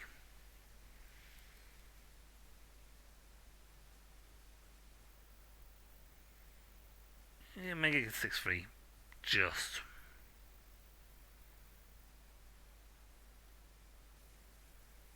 Nope, no mind, didn't make it. On the plus side, we are now only 170,000 now. So we dropped another 6k on our altitude, our height, highest point, and we've dropped another. Oh, we haven't even got back out of it again. And we almost dropped a k on this one. Excellent. This is going quite swimmingly, to be perfectly honest.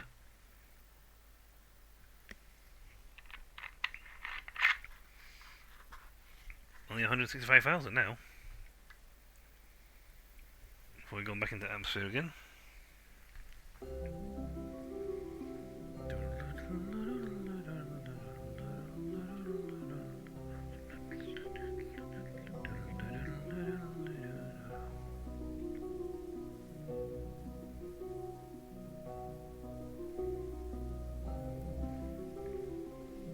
But yay, it's all the way around, but at the same time, like, yay, the whole thing is actually going to be slower the next time we come back around again. Yeah, this travel trip's only lasts like 3 hours, according to cool time. Ooh, good thing I said I'd slow do that. It actually broke itself doing that.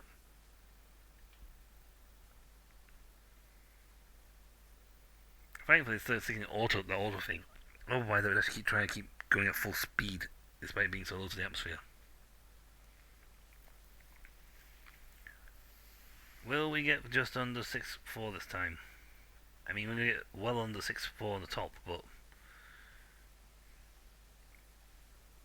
We've got a minute 32.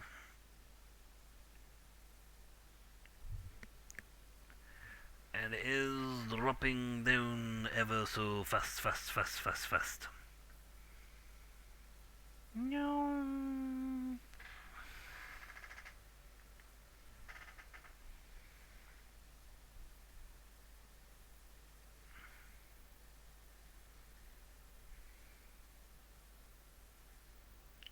Yeah, electric charge has got to die, so it struggles now to.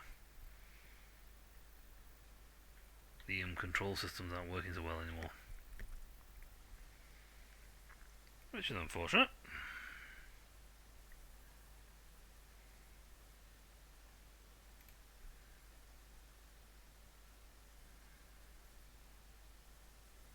And these are much harder to control when they don't have the speed thing on it, so that's a bit awkward.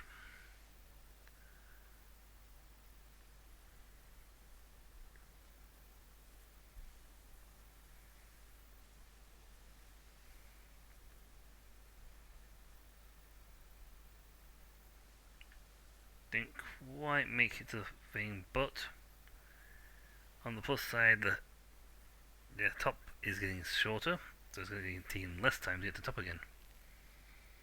Which means it's getting faster to get to the bottom.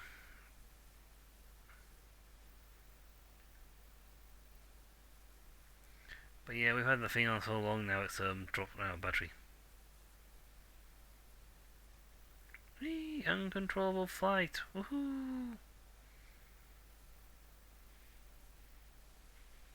On the plus side, we're not even at 100,000. We're only just going over 120,000 this time. So we've actually dropped quite a distance, quite an amount from one to this, from that to this.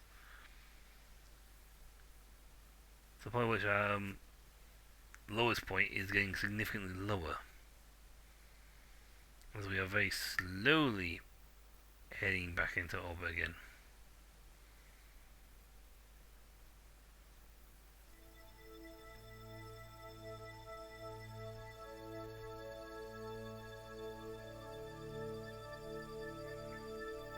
This way you start setting slow panels on to make them last longer.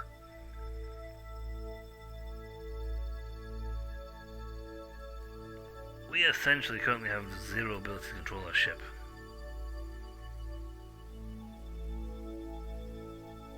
Which is fun. But yeah, we can't control it to save our lives now. We're in the whim, gods of fate for this one. And dear God, we're in trouble.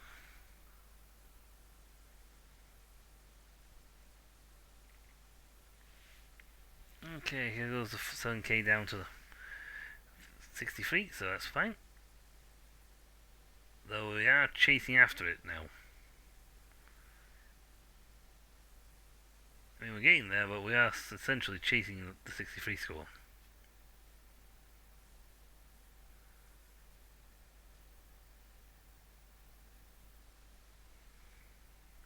Still got 2 minutes to go on the drop. But we are definitely not. Well, we are on those 120 now. If we get to less than 100,000, there's a good chance we're not actually going to be able to get back out to orbit again.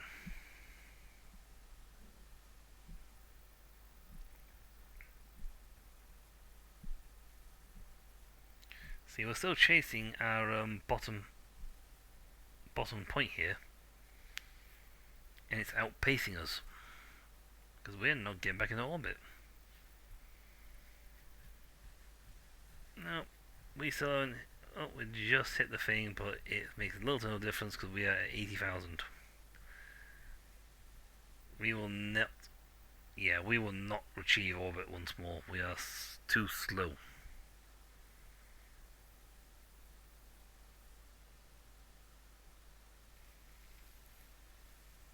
In fact, we cannot actually catch up to ourselves anymore. We are now free falling, but we are also free falling through orbit.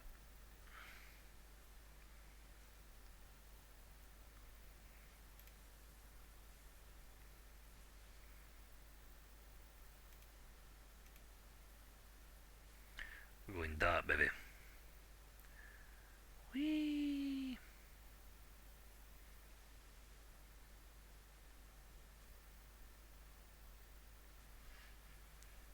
Yeah, our perplexity is nowhere near high enough. We are down in 4, going down. So where are we projected to land at the moment? It hasn't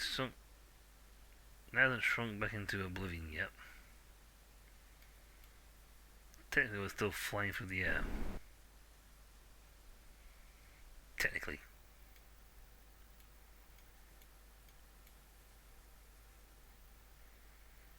But our top height is non-existent. And our bottom height is, well, about to be the floor.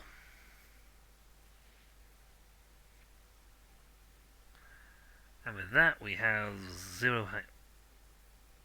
Yep, with that we have 0 thing.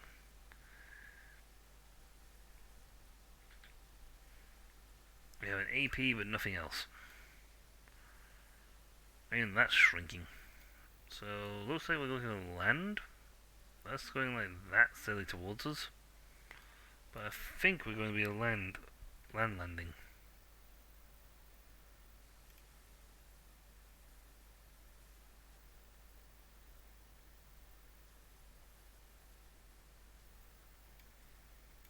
Whee! Bum bum bum bum bum. Yum bum yum bum yum bum bum bum bum.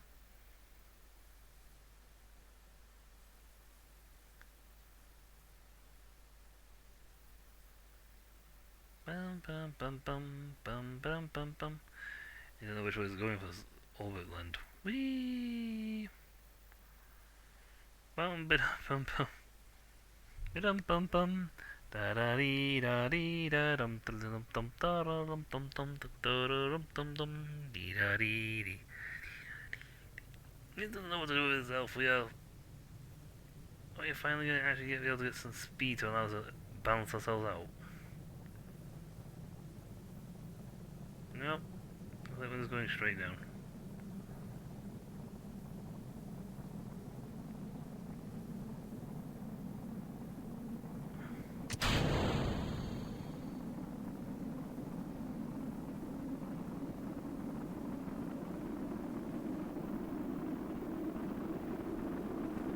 should be a water landing.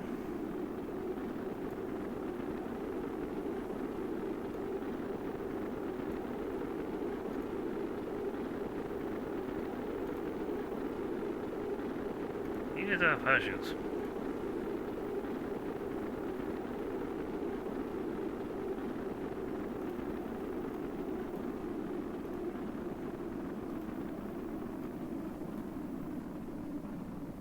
Well, that's not too bad. We're actually slowing down more than I thought it would. I guess because that's such a non-aerodynamic shape right now, it's actually doing a pretty good job catching it, and without the rest of the pod, he's got enough control to pull it into position. Nice. Whee! I mean, well, wow, it's still traveling pretty fast. But maybe that drag will help slow us down more.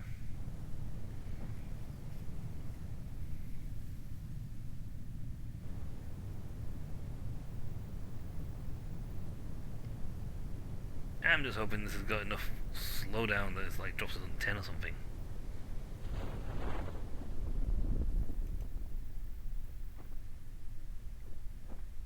Oh, we might just scrape this through on a water landing for a 9. I mean, it's tight, but I think the tolerance for this is about 7 to 10, up to 10.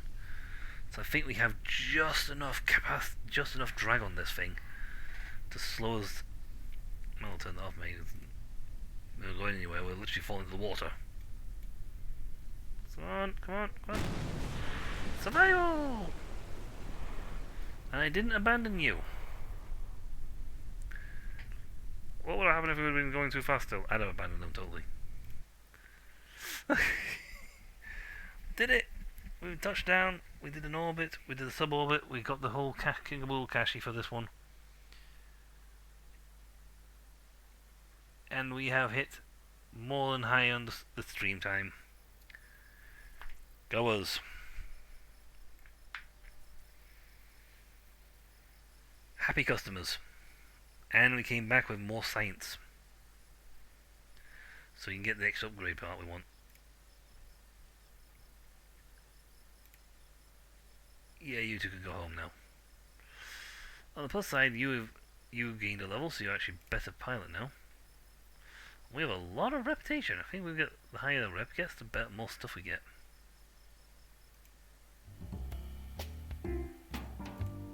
Fundraising campaign.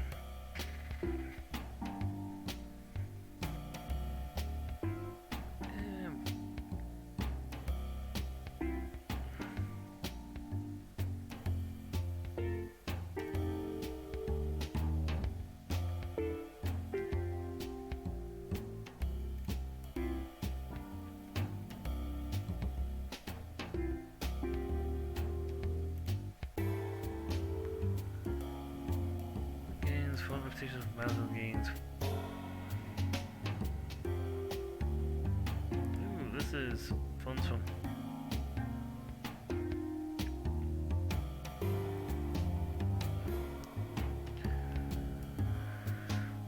We can drum up more public interest. We need to put a few contracts on the back burner, so we may have to start selling research rights to the academic community to stay solvent. There we go, the big book from science and ID collects. Yeah, that's when we start. That's when you start getting science.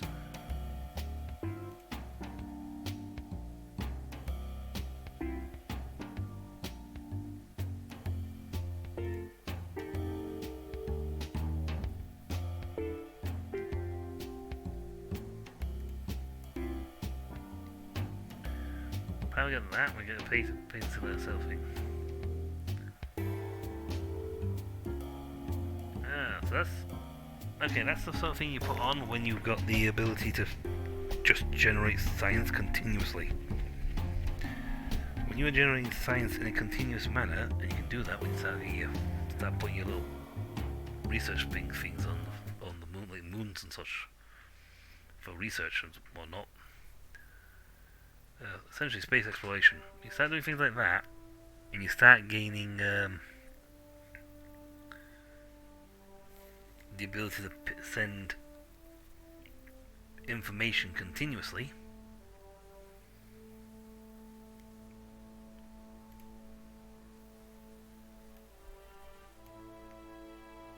The miniaturization lets us have this thing, the GOB-E monitor.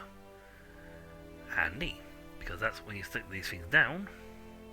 However, it's completely useless without this one, which gives you this stuff.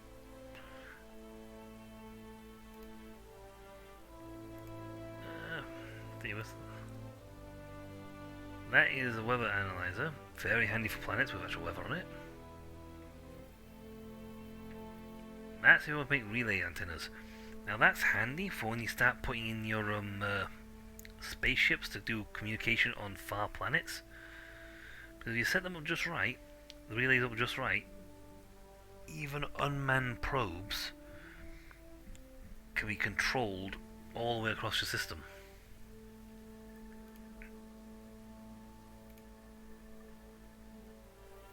These are handy because you get these things. The ability to you'll start putting these on. So solar panels, which would be handy in that last bit. Dynamics, advanced flight, advanced construction, knits you all sorts of cool little goodies. Fuel systems, propulsion systems, heavy rockets will be good because that would actually get us to the moon better. Advanced exploration, I think the scanning arms, EVA fuel cylinders. Better things. That's when you want to start setting up space stations. Commando modules. So giving you some cool stuff in here. Specialized control. Fly-by-wire. So essentially you take control of the system. Essentially put, you have. It essentially makes your noobs. It completely removes the need for a pilot. And synergizes quite well with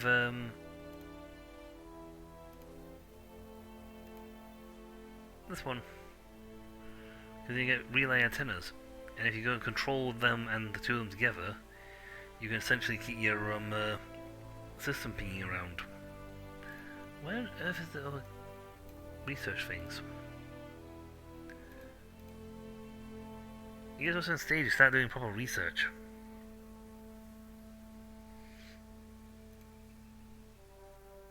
We run some seismo things. The Communitron. So you get to that bit. So at the moment you'd have to park a ship there with a satellite dish.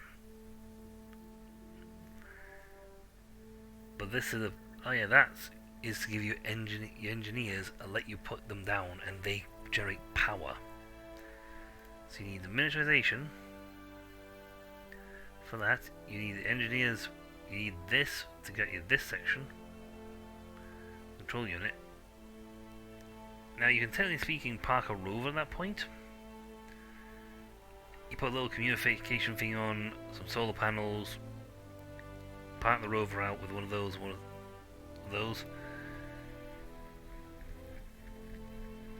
So you need that. That and that. Park a rover nearby so it can be bouncing signals to it. The rover then transmits the science back to the station, back to here, and from here on out you have a little science bay unit that is generating new science continuously. It's a very handy trick, to be honest. I mean, we could get those, or we could go for heavy rockets and get us a really big power boost to get us to the moon. Easy. Peasy lemon squeezy. Also, I feel time to do mission control. Because we just did some more missions. Yep. Explore the moon. Land on the moon. Oh yeah. This is when you start getting really annoying. It's hard. Prestige is exceptional. That's because, you know, we'll grab it anyway, but that's when you start having to look at grabbing people and doing capture maneuvers. or parking up jobs. Bring a Moonstone back. That's annoying but doable.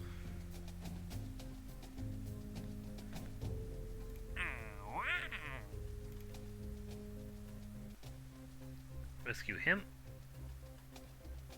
So there's two guys floating around space.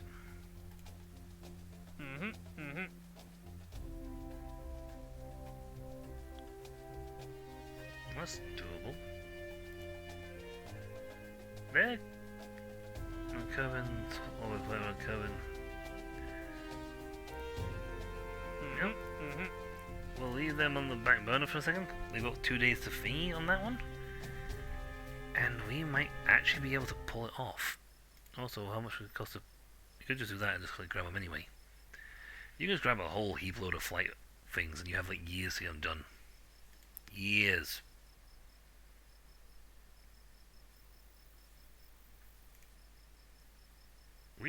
Anyway, now back to this.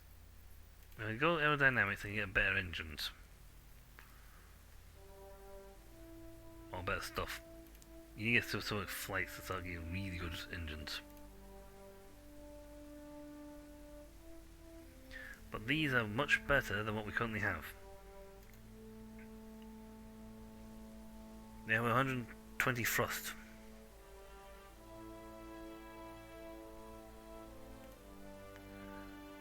Our current one, the Juno engine, only has 20 thrust.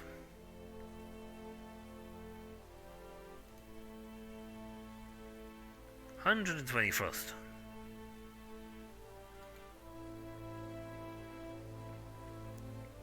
And comes with these things, which means we can actually reduce the number of parts we need.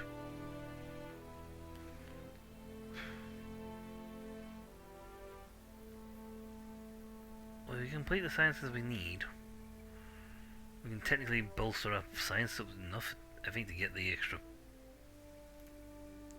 Again, though, one of the other things I really want to get my hands on is stuff like this to get these up and running, and this to get this up and running. But at the same time, we get this sort of thing, we can grab sort of thing we've actually been needing for a while, to be honest, to allow us to go get some nicer things from the orbit, from our own planet Kerbin. Because there are atmospheric surveys of this, and we continue to get free science for this one.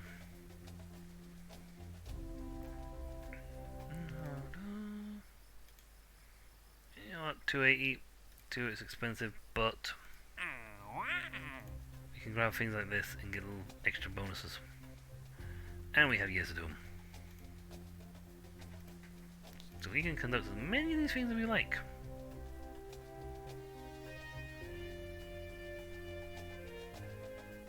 Observational surveys of the Mun. Below. Yeah, this is when you start running around on the Mun. This guy wants to go around the Mun.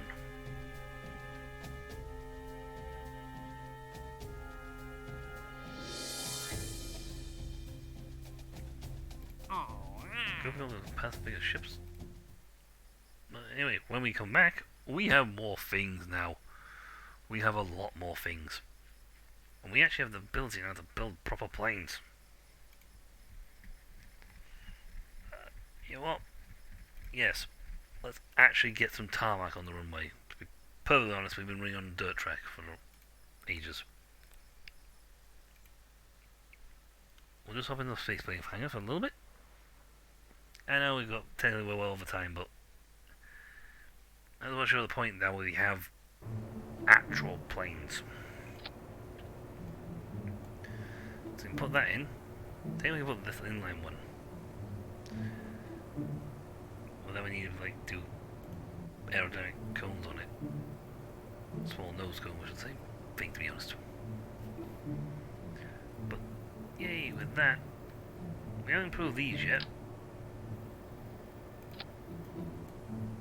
So it still take the same rocket fuels. And what we do have, thank God I'm going to say for this one, is a small landing gears.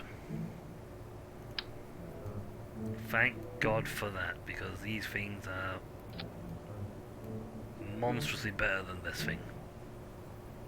Monstrously. The stress tolerance of that is no brakes, apparently. This thing actually has braking tolerance and suspension.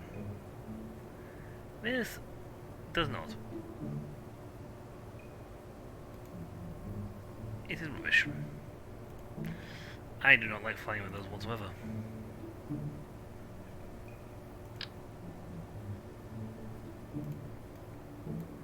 See, these will now fit beautifully. I still somehow managed to get the point upwards, I don't know how. I am very bad at getting these things to be level. But the thing is, we can now, thanks to what these new bits we have, we've got these engine nacelles.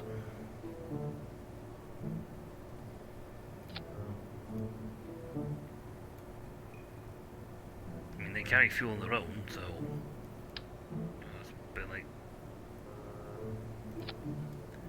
you know, yes, they're big, look big and clunky, but then you've got to add in the fact that they are essentially a fuel tank and the thing attached in one go. And they fell into these things.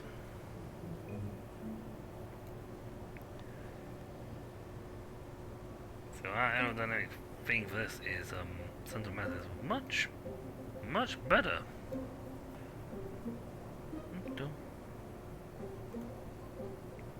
Probably I should put the tail B on it.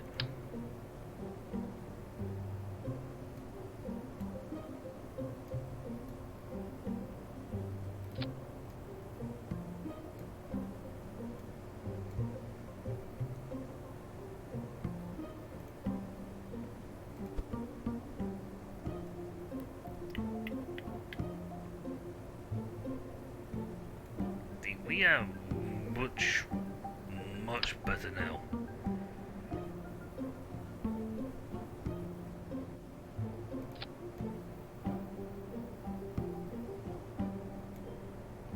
It actually is monstrously better than it was before.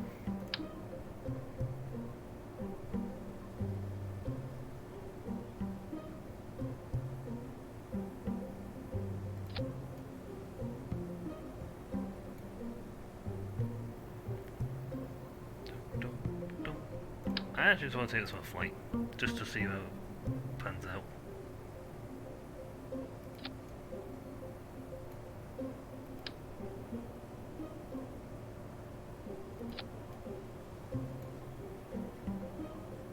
See if this one actually takes off or not.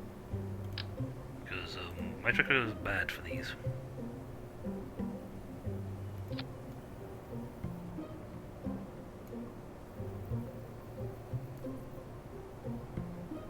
I also don't need 90 gallons of fuel.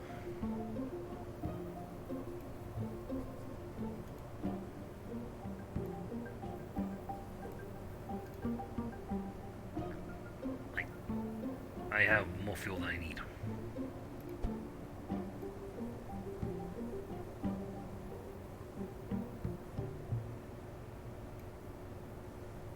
Right. Did not pilot this one. Valentina pilots this one. I don't see if this thing takes off. If it doesn't take off, bleh. Besides, we have enough explosions. I mean, we haven't blown up like half as much in this one. I mean, I did nuke myself with my own rockets, but still. That was hilarious, but still.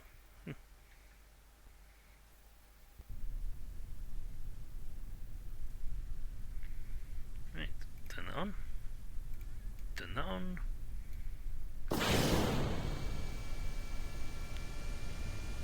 Full thrust power, baby. It's 200 plus here.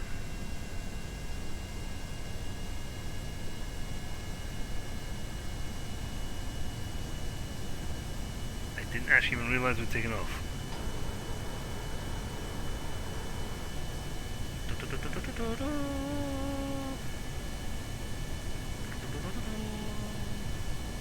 Make a difference between what we just behind before and this one.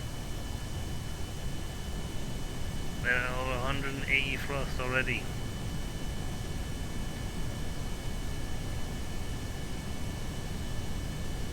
Balancing is a little awkward, but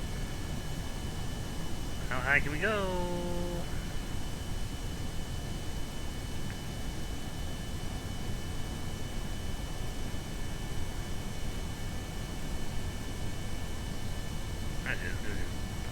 How high can we go? Also, you can reverse thrust on these things. And the next one has a booster version.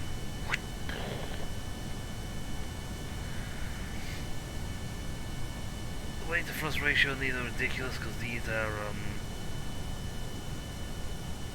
one just jumping to 120 now, and the other one had like 4 engines and all just come to this point.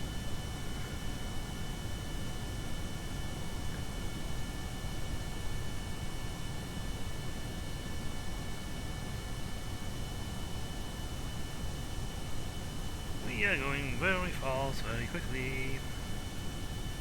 6,000. Okay, thank you.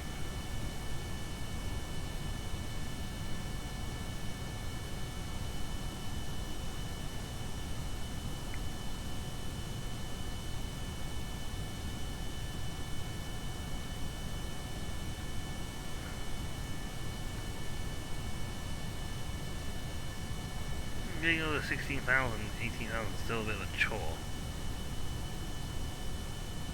But I can always stick one more engine on this thing.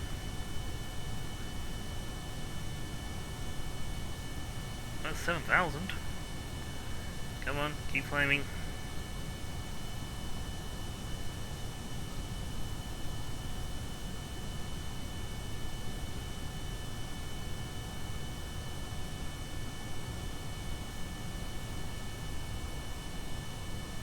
So the speed slow starts to drop.